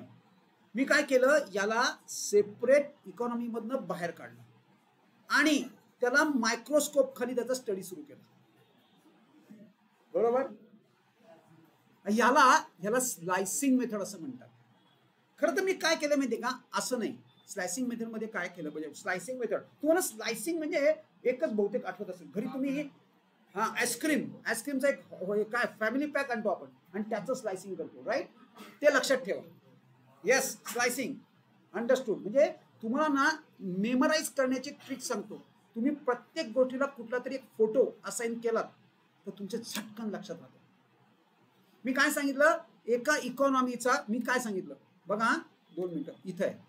मी एका होल इकॉनॉमीचे स्मॉल इंडिव्हिज्युअल युनिट्स मध्ये काय केलं, स्लाइस केलं, स्प्लिट केलं आणि त्या इंडिव्हिज्युअल युनिटला मायक्रोस्कोप खाली स्टडी केला. अशा मेथडला स्लायसिंग मेथड म्हणतात.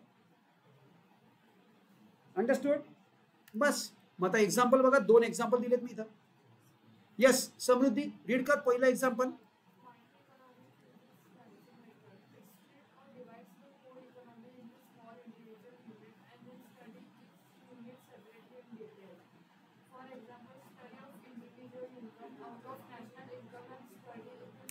मग मगाशी आपण काय डिस्कस केलं?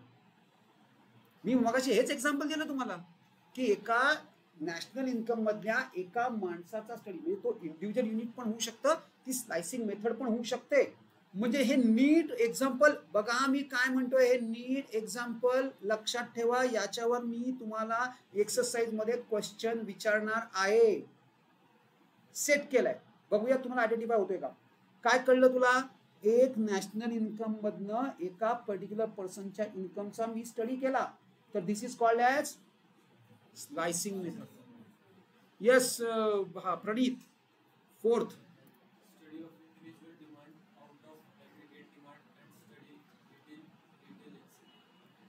स्टडी ऑफ म्हणजे बघा एका नेशनचं जे डिमांड असतं ना त्याला ॲग्रिगेट डिमांड म्हणतात आणि त्या ॲग्रिगेट डिमांड पैकी एका कुठल्या तरी प्रोडक्टच्या डिमांड बद्दल तुम्ही स्टडी केला आणि तो डिटेलमध्ये इनडेप्थमध्ये मायक्रोस्कोपिक स्टडी केला.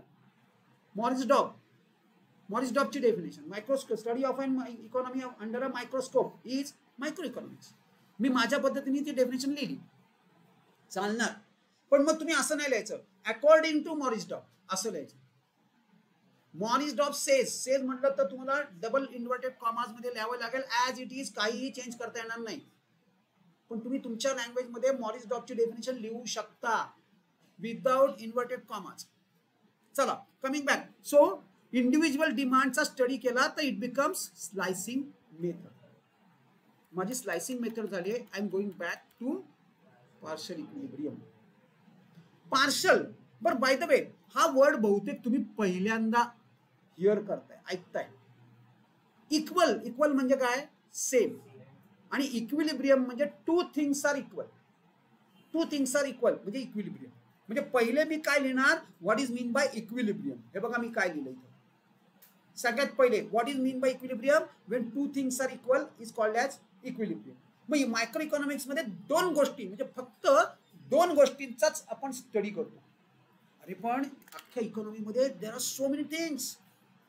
मग त्या आपण इक्वल आणायचा प्रयत्न करतोय, दोन गोष्टी इक्वल आणायचा प्रयत्न करतोय मायक्रो इकॉनॉमिक्स मध्ये. मग बाकीच्या गोष्टींचं काय? म्हणून दिस is partial equality.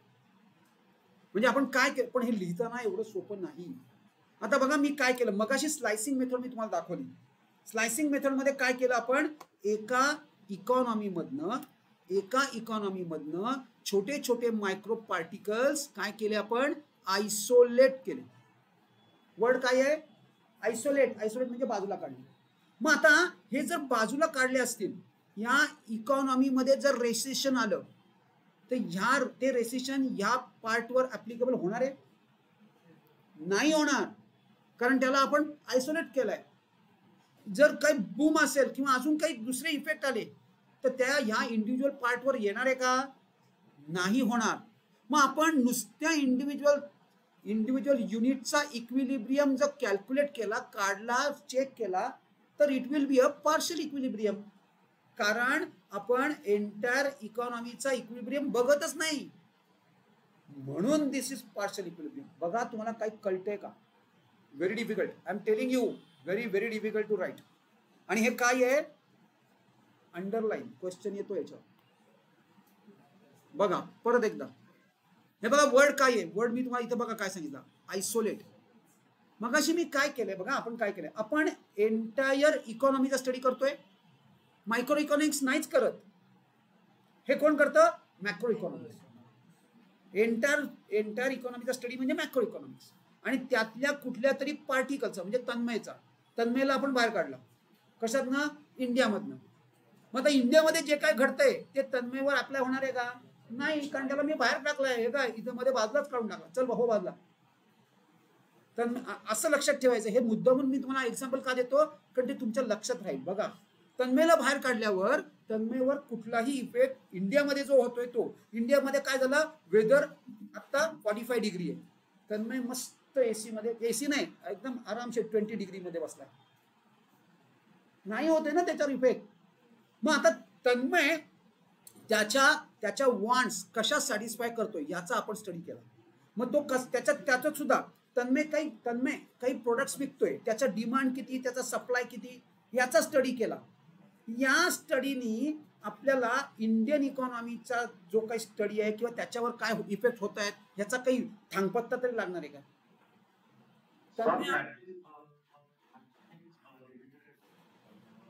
That is limited. आपण फक्त थोडासा अंदाज येऊ शकतो. सपोज तन्मय त्यांनी काही अशा प्रकारे ऍक्शन्स घेतल्या की ज्या रिप्रेझेंट करतायत इकॉनॉमीला तरच काहीतरी होऊ शकेल otherwise it is not possible.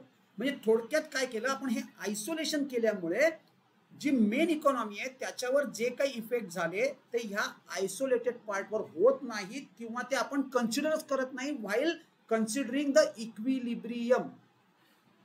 हा इक्विलिब्रियम पार्ट आहे ना हा तुम्हाला तुम्ही बच्चे आहात या खूप बच्चे आहात तुम्हाला काहीच आयडिया नाही इक्विलिब्रियम काय. आता तुम्ही फक्त एवढंच घ्या, इक्विलिब्रियम हा एवढा वर्डच तुम्ही तुमच्या पुरता ठेवा. चलो आता काय केलं आपण बघा आता रीड करूया. येस, तन्मयलाच सांगूया रीड करायला. Partial equilibrium. Equilibrium is the balance between two factors. Microeconomic analysis deals with partial equilibrium, which analyzes equilibrium position of an individual economic unit, that is individual consumer, individual firm, individual industry, etc. It isolates an individual unit from other forces and studies its equilibrium independently. Bus, therefore this is called as partial equilibrium. Me short मध्ये तुमच्या book मध्ये खूप detail मध्ये दिलंय, एवढी गरज नाही आणि ते कळतही नाही. तर तुम्हाला काय करायचंय, एका इंडिव्हिज्युअल युनिटला आपण इकॉनॉमी मधनं आयसोलेट केलंय आणि त्याचा इक्विलिब्रियम स्टडी केलाय, त्याच्या forces and studies equilibrium independently. Therefore that equilibrium is a partial equilibrium. तो जनरल इक्विलिब्रियम होऊ शकत नाही. तन्मयचा जो काही इक्विलिब्रियम आहे तो आपण असं म्हणू शकतो का की तो इंडियाचा इक्विलिब्रियम आहे? नाही. सायलीचा इक्विलिब्रियम वेगळा, केतकीचा वेगळा, या तुमच्या सगळ्या प्रत्येकाचा इक्विलिब्रियम वेगळा. आपल्या सगळ्यांचा मिळून जो इक्विलिब्रियम येईल त्याला काय म्हणणार? General equilibrium. मग can we say Tanmay's equilibrium is India's equilibrium? म्हणून त्याला पार्शियल इक्विलिब्रियम म्हणणार. This is the reason why we call it as partial equilibrium. एका इंडिव्हिज्युअल युनिटचा इक्विलिब्रियम आहे तो एका नेशनचा असू शकत नाही. काय श्रावणी, मी काय सांगतोय, काय कळते का? काय पार्शियल इक्विलिब्रियम? हा लिहायला सोपा नाही. सगळ्यांना कळल्याना चेक करा. मार्जिनलिझम प्रिन्सिपल. मार्जिनलिझम बघा, मी काय सांगतो एकदम तुमच्या भाषेत. एक पेन घेतलं 10 रुपये. 2 पेनं घेतली तर 18 रुपये आणि 3 पेनं घेतली तर 27 रुपये. हे काय, मी काय गणित चालू केली काय? नाही. दिस इज मार्जिनलिझम कन्सेप्ट. काय आहे, तुम्ही जर मला सांगा, तुम्ही एक पेन घेतलं तर किती रुपये? 10 रुपये. 2 पेन घेतली तर, म्हणजे माझं असं म्हणणं आहे की त्याच्या पुढचं म्हणजे पहिलं एक पेन 10 रुपयाला पडलं, जे दुसरं पेन मी घेतलं ते मला 8 रुपयाला पडलं, असं म्हणू शकतो मी. आणि अजून एक पेन घेतलं तर मला 7 रुपयात पडतंय. म्हणजे काय घडतंय बघा. काय झालं, जसजसे मी माझे कन्झम्पशनचे युनिट्स वाढवले, नंबर ऑफ पेन कन्झ्युम करणं वाढवलं, तसं त्याची प्राइस म्हणण्यापेक्षा कॉस्ट, मला पडणारी कॉस्ट कमी व्हायला लागली. This is marginalism concept. याला मार्जिनलिझम प्रिन्सिपल म्हणतात. मार्जिनलिझम प्रिन्सिपल मध्ये म्हणजे काय, change in total due to one additional unit of consumption. बघा मी काय म्हणतोय, हे बघा, मार्जिनलिझम किंवा marginal means change brought in total by an additional unit. बघा मी काय सांगते नीट, या एका याच्यावर आपल्याला अख्खी एक थेअरी करायची, अख्खा एक चॅप्टर आहे याच्यावर. जो युटिलिटी चॅप्टर आहे सेकंड, तो सगळा याच्यावर आहे. नीट बघा मी काय सांगतोय. मी काय म्हटलं, एक पेन घेतलं, 1 पेन, तर माझी टोटल कॉस्ट किती झाली? 10 रुपये. 2 पेनं घेतली तर किती झाली? आणि 3 पेनं घेतली. Change brought in total cost due to one additional unit is called as marginalism. किती चेंज झाला? 8. इथं किती चेंज झाला? 7 नाही, किती नाही, इथं 8 आणि इथं किती आहे? मग हा आपण 7 करूया, म्हणजे 25 करूया. बस झाला 7. नाव इट इज 7. परफेक्ट. आता so this is marginalism concept, a change in total due to one additional unit. आणि हे कोणी शिकवलं आपल्याला? Micro economics tells us. Microeconomics, so marginal analysis helps us to study variable through the changes. Variable मध्ये काय change होतात त्याचा जो स्टडी आहे त्याला आपण मार्जिनलिझम प्रिन्सिपल असं म्हणणार. प्रोड्युसर्स आणि कन्झ्युमर्स दोघांसाठी ही कन्सेप्ट फार महत्वाची. जेवढ्या लवकर तुम्हाला मार्जिनॅलिझम कन्सेप्ट समजेल. तुम्हाला का शिकवत आहेत? कारण तुमच्या प्रॅक्टिकल यूजमध्ये मी आता सांगितलं ना तुम्हाला, पेन घेताना 10 वेळा विचार करा. सर एक पेन 10ला ना, 2 कितीला आहेत? मग तुम्ही दोघी तिघी चौघी मिळून एकत्र जा. बघा स्वस्तात पडणार आहेत. एकटं नाही माझं मी आणणार, नका करू असं. चौघं मिळून एकत्र जा किंवा एक जणीच जा. 4 जणींसाठी घेऊन या किंवा 4 जणांसाठी घेऊन या, त्यांनी फायदा होणार. This is marginalism principle. This is marginalism principle. त्यांनी तुमचा सगळ्यांचा फायदा होणार आहे. आणि म्हणून तुम्हाला शिकवत आहेत. जेवढ्या लवकर मार्जिनॅलिझम प्रिन्सिपल शिकणार तेवढा फायदा तुम्हाला होणार आहे. तसं सुद्धा आपल्याला एक सेपरेट चॅप्टर याच्यावर कव्हर करायचं आहे, म्हणून मी याच्यावर जास्त वेळ स्पेंड करत नाहीये. Analysis of market structure. 5 structures आहेत मार्केटची. काय सम्राट, कुठली कुठली आहेत मार्केट स्ट्रक्चर्स? तुझं झालंय, यू आर डन दिस. वाचायचं नाहीये, सांगायचंय. सगळ्यात मी एक हिंट देतो तुम्हाला. सगळ्यात पहिले perfect competition, second monopoly, third डिओपोली, oligopoly आणि मोनोपोलिस्टिक कॉम्पिटिशन. परहॅप्स हे ओलिगोपोली वगैरे हे सगळे वर्ड्स तुमच्यासाठी पहिल्यांदा असतील. याच्यावर सगळा अख्खा एक चॅप्टर आपल्याला कव्हर करायचा आहे. पुढे अख्खा एक चॅप्टर कव्हर करायचा आहे. मी काय काय सांगितलं मार्केट स्ट्रक्चर? चला बोला माझ्याबरोबर. येस, परफेक्ट कॉम्पिटिशन, मोनोपोली, डिओपोली आणि ओलिगोपोली. हे मार्केट स्ट्रक्चर्स आहेत. आणि हे कोण आपल्याला सांगते? हे मायक्रो इकॉनॉमिक्सचं फीचर आहे. This is one of the feature of micro economics.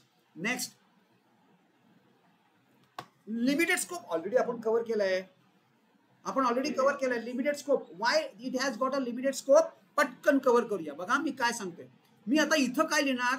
इथं लिहिणार काय इन्क्लूड होत नाही मायक्रोमध्ये. एक तर तो काय करतो, फक्त इंडिव्हिज्युअल युनिट्सची करतो आणि इन्फ्लेशन डिफ्लेशन इन्क्लूड होत नाही, बॅलन्स ऑफ पेमेंट इन्क्लूड होत नाही, पॉवर्टी इन्क्लूड होत नाही, unemployment, population, economic growth. It does not cover this. Therefore it has got limited scope. काल परवा आपण जेव्हा हे लिहिलं होतं ना, तेव्हा पण असंच बोललो होतो की इन्क्लूड काय होतंय आणि काय नाही. इन्क्लूड काय होतंय आणि काय नाही असं तुम्हाला लिहायचंय. मी पटकन मूव्ह ऑन करतो. आता मेन इम्पॉर्टन्सेस बघा. फीचर्स साधारणपणे 4 मार्क. फीचर्सवर 8 मार्काचा. मुळात ह्या चॅप्टरलाच 7 मार्कचं वेटेज आहे, तर 8 मार्काचा क्वेश्चन येणारच नाही. So this chapter is excluded from 8 marks question. याच्यावर 8 मार्काचा क्वेश्चन नाही. मग याच्यावर कुठले क्वेश्चन येऊ शकतात? सगळ्यात मेन ॲग्री डिसॲग्री, नंतर एखादी कन्सेप्ट आणि 4 मार्काचे क्वेश्चन. हा हॉट फेवरेट आहे बोर्डाचा फॉर आयडेंटिफाईंग द कन्सेप्ट. याच्यामध्ये कन्सेप्ट खूप, एक तरी कन्सेप्ट तुम्हाला याच्यावर येणार. कुठली? मोस्टली त्यातून सुद्धा आम्ही आयडेंटिफाय करून देतो, पण तुम्ही माझ्या बोर्डवर नाही राहून राहायचं. सरांनी सांगितलं म्हणजे हे दुसरं करायचंच नाही असं नाही. त्यामुळे आम्ही आधी काहीच सांगत नाही. एकदम आपण मार्चमध्ये डिस्कस करणार जेव्हा तुमचा एक्झाम असेल त्या दिवशी शेवटचं, की ते फक्त शेवटचं पुरतच असणार. तेवढं मिनिमम करायचंय तुम्हाला. म्हणजे मी जे सांगतो ते मिनिमम करायचंय, पण मुलं मिनिममच फक्त करतात. तसं चालायचं नाही. सो कमिंग बॅक, आता इम्पॉर्टन्स. आता तुझं मी मगाशी सांगितलं ते फ्री मार्केट इकॉनॉमी. मला काय चाललंय तुझं? तुझ्यासाठी चाललंय रे सगळे फ्री मार्केट इकॉनॉमी. आता फ्री मार्केट इकॉनॉमी म्हणजे काय? अशी इकॉनॉमी म्हणजे असं गव्हर्नमेंट की जे, बघा एक इकॉनॉमी असते ना, इकॉनॉमी आपण हे केलंय व्हॉट टू प्रोड्यूस, नंतर how to produce, for whom to produce आणि हाऊ मच टू प्रोड्यूस. असे काही क्वेश्चन्स एका इकॉनॉमीमध्ये पडतात प्रत्येक इकॉनॉमीला. आणि ह्या क्वेश्चनचा आन्सर हे जर गव्हर्नमेंट देत असेल, जर गव्हर्नमेंट डिसाइड करत असेल what to produce, how to produce, how much to produce, तर ती फ्री मार्केट इकॉनॉमी नाही. मग फ्री मार्केट इकॉनॉमी कुठली? की हे जे 4 क्वेश्चन्स आहेत त्याचे आन्सर्स जर प्रोड्युसर, मी वर्ड काय वापरलाय? प्रोड्युसर स्वतः डिसाइड करत असेल अबाउट दिस, तर than that is called as free market economy, म्हणजेच लेसेस फेअर इकॉनॉमी. काय रे तुझ्यासाठी चाललंय? तू मगाशी म्हटलं ना laces fair. Laces fair economy means अशी इकॉनॉमी की ज्याच्यात गव्हर्नमेंट प्रोड्यूस पण करत नाही, किती प्रोड्यूस करायचं तेही ठरवत नाही, फॉर होम टू प्रोड्यूस हेही ठरवत नाही. त्याला लेसेस फेअर म्हणजेच फ्री मार्केट इकॉनॉमी म्हणतात. मी काय सांगितलं? हे बघा, व्हॉट टू प्रोड्यूस म्हणजे काय, काय प्रोडक्शन करायचं, हा काय क्वेश्चन आहे कोणाकडे आन्सर, काय प्रोड्यूस करायचं, काय प्रोड्यूस करायचं, तर ज्यांना काय प्रोड्यूस करायचं, व्हॉट टू प्रोड्यूस, जे पाहिजे ते कस्टमरला काय पाहिजे, मग हे कोण ठरवणार, गव्हर्नमेंट का प्रोड्युसर, प्रोड्युसर. जर प्रोड्युसर ठरवत असेल तर that is free market economy.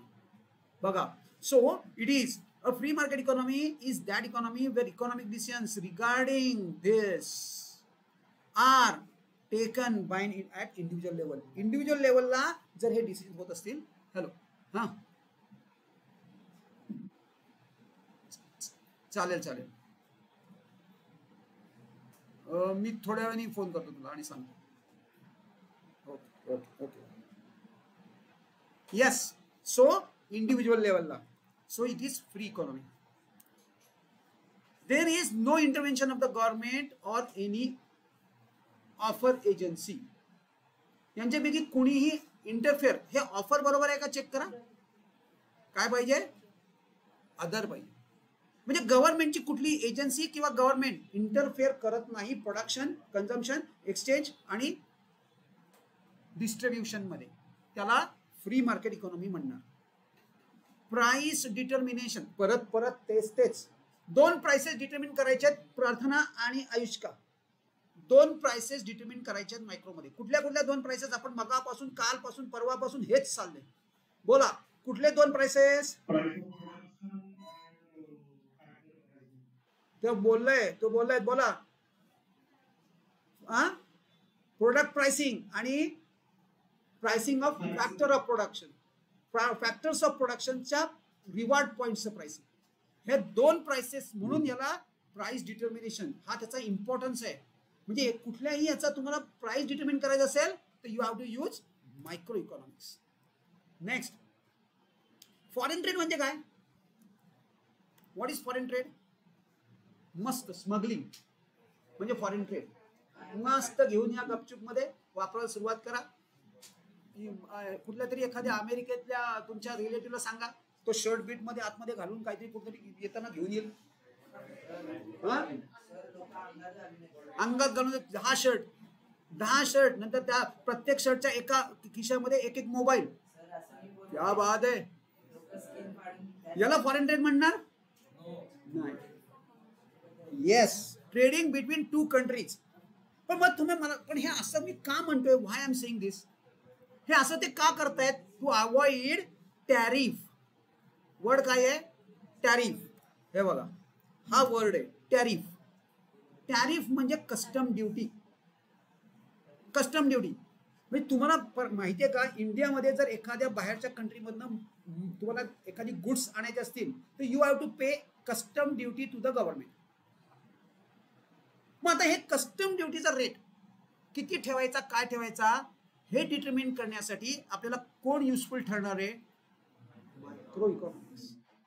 आता अजून एक गोष्ट, टॅरिफ म्हणजे याला टॅरिफ रेट म्हटला, टॅरिफ रेट. आणि अजून एक गोष्ट, जेव्हा तुम्ही अमेरिकेतनं, हे सगळ्यांना माहिती आहे, अमेरिकेतनं इंडियामध्ये आणता तेव्हा रुपीज मध्ये पैसे द्यायचे असतात का दुसऱ्या कुठल्या कंट्रीच्या करन्सीमध्ये द्यायचे असतात, कुठल्या करन्सीमध्ये द्यायला लागणार,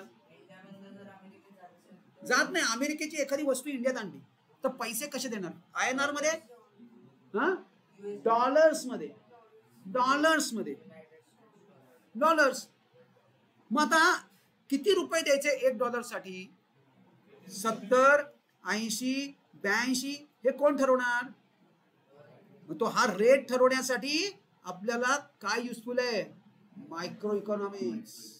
दिस is the importance of micro economics and this is the importance of foreign trade. म्हणजे इथं दोन गोष्टी तुम्हाला लक्षात ठेवायच्या आहेत, फॉरेन ट्रेड आणि काय, करन्सी एक्सचेंज रेट.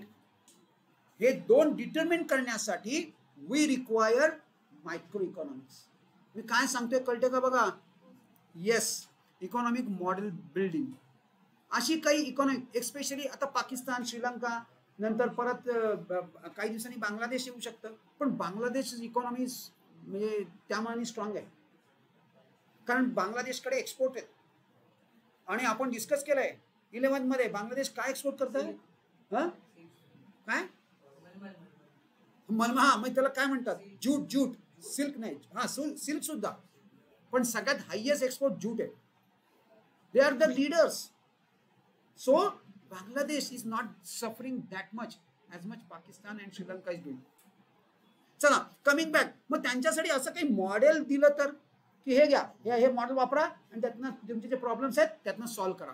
म्हणजे थोडक्यात ह्या अशा प्रकारचे इकॉनॉमिक मॉडेल्स जर हे कोण बिल्ड करू शकतं, macro economics, and that can be use by economy. Different economies use करू शकतात. हे ऑलरेडी बिल्ड केलेले जे मायक्रो इकॉनॉमिक्सचे मॉडेल्स आहेत ते कुठलीही इकॉनॉमी यूज करू शकते for coming out of problems. Economic किंवा एखादी इकॉनॉमिक पॉलिसी फ्रेम करायचे. इंडियन इकॉनॉमी आहे, त्यांना फिजिकल पॉलिसी सेट करायचे, मग एखादं मॉडेल बघणार ते एक्झिस्टिंग. अच्छा, या मॉडेलमध्ये अशी पॉलिसी सेट केली, मग ती जशी तशी ती इंडियामध्ये इम्प्लिमेंट करू शकतात. That is called as economic model building. आणि हे इकॉनॉमिक मॉडेल बिल्डिंग कोण प्रोव्हाइड करतं? Macro economics. काही ऑलरेडी इकॉनॉमिक मॉडेल्स आहेत.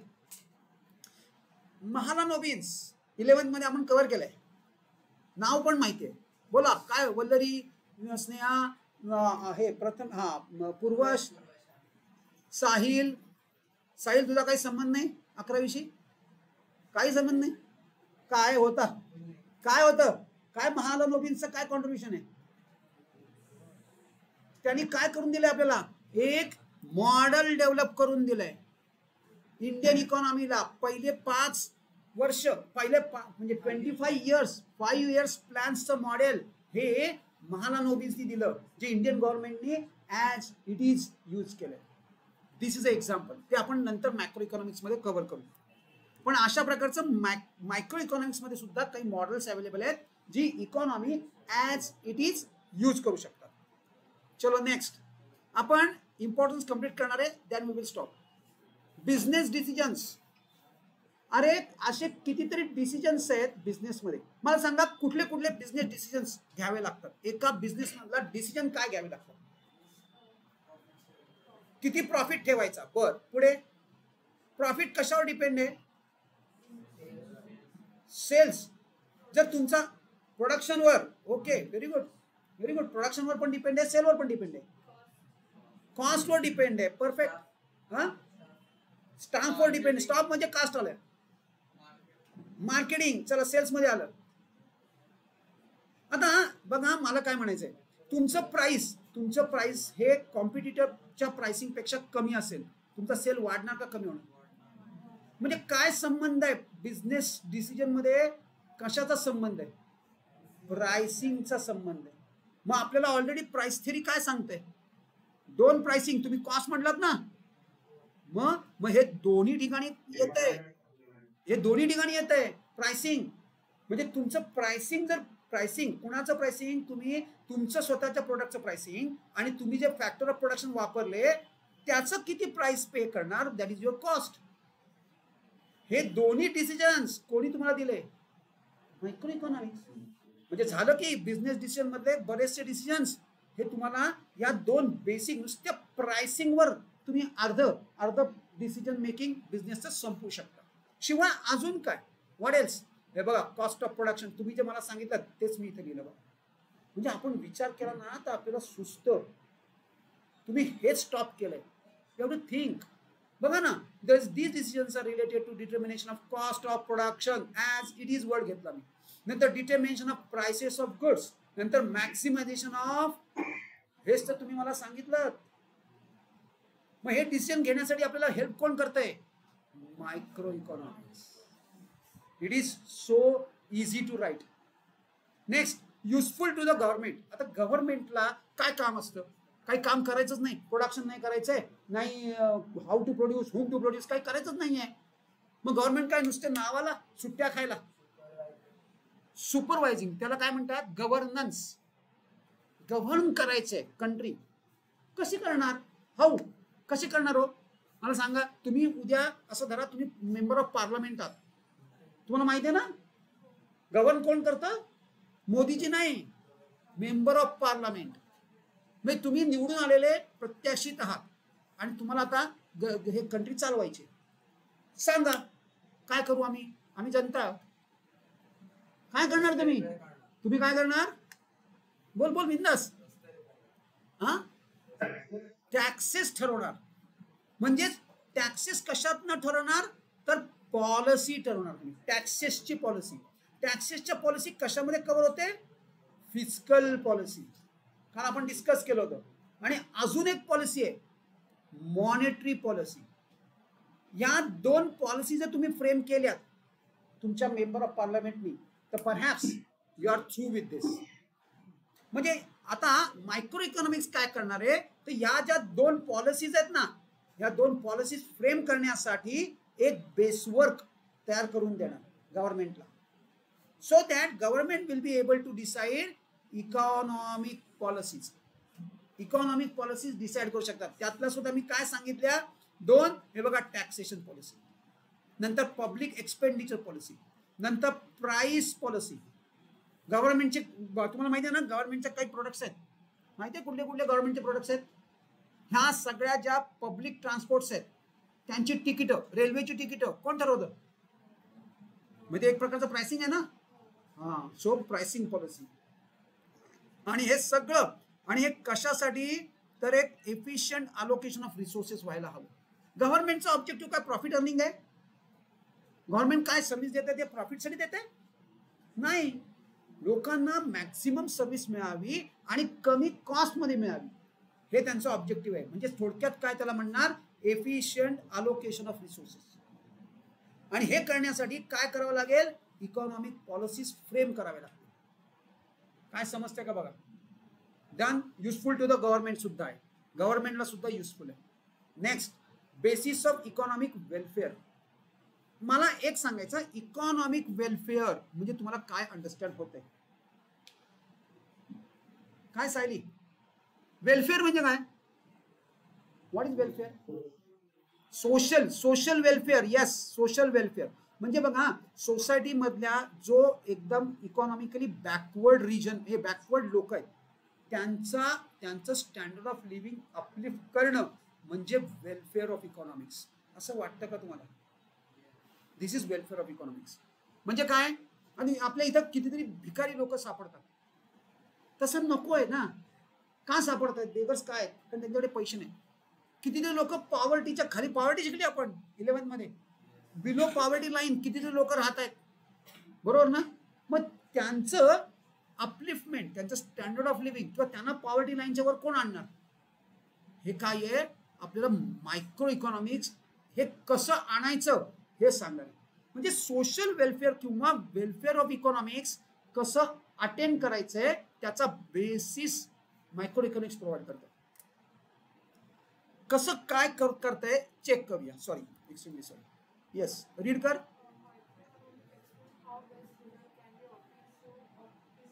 Utilization of resources, best allocation. Taxes जे कलेक्ट केलेत ते कुठल्या तरी लीडरच्या पॉकेटमध्ये न जाता लोकांसाठी गेले पाहिजे, राईट? ह्याला वेलफेअर इकॉनॉमिक्स म्हणणार. नाही तर आपल्याला बघा ना, तुम्ही नॉर्मल इंडियनला विचारलं मी का टॅक्स पे करतो, मला काय बेनिफिट मिळतो, त्याला बेनिफिट मिळतच नसतो, त्याला बेनिफिट मिळणारच नाही. पण त्याचा बेनिफिट ऍटलिस्ट जो गरजू आहे त्याला मिळतोय की नाही? पण बाय द वे तुम्हाला सांगतो, गव्हर्नमेंट भरपूर खर्च करतोय. सगळ्यात तुमच्या एज्युकेशनवर खर्च आहे सगळ्यात जास्त. तुम्हाला पर्याप्त माहित नसेल, तुम्ही एसपी मध्ये बघा, एसपीची फी बघा किती आहे? 5,000 रुपये, 2,000 रुपये. आणि बाकीच्यांची फी बघा, का 2,000 आहे? कारण rest of the expenses is done by government. तिथं काही टीचर्स नाही आहेत, त्यांना सॅलरी नाही आहे, मेंटेनन्स खर्च नाही आहे एसपीला, तो सगळा आहे, तो सगळा गव्हर्नमेंट करत आहे. इज बिकॉज ऑफ दिस. याला गव्हर्नमेंट ग्रांटेड कॉलेजेस म्हणतात. तुमच्या फिया एवढ्या कमी आहेत, बाकीच्या ठिकाणी 20,000, 30,000 हजार. आणि आफ्टर यू पासिंग 12th तुमच्या फिया कमीत कमी 1-1 लाख होणार आहेत बीबीए कोर्स केला तर. आणि बीकॉमची फी फक्त 20,000. का? कारण ती गव्हर्नमेंट ग्रांटेड आहे. This is what is government is doing. आणि दिस इज वेलफेअर इकॉनॉमिक्स. हे वेलफेअर इकॉनॉमिक्स आहे. हे तुम्हाला कळत नाही, हे आपल्याला कळून येत नाही. आणि ते कसं करणार वेलफेअर? तर ऑप्टिमम युटिलायझेशन ऑफ रिसोर्सेस आणि त्याचं बेस्ट अलोकेशन, या दोन गोष्टीत ना वेलफेअर इकॉनॉमिक्स. ऑलराईट, चलो आज इथंच थांबायचंय, उद्या कंटिन्यू करूया. उद्या जो अर्धा राहिलेला सम आहे that we are going to finish first and second economics continue करू. उद्या मॅक्रो इकॉनॉमिक्स करणार. हॅलो, तुमच्या पैकी कोणीतरी एक व्हॉलेंटियर मला ते आपण जे पाणी आहे ना ते खाली नळ आहे तिथं फक्त भरून ठेवा, म्हणजे उद्यासाठी आपल्याला पाणी मिळेल. उद्या नाही.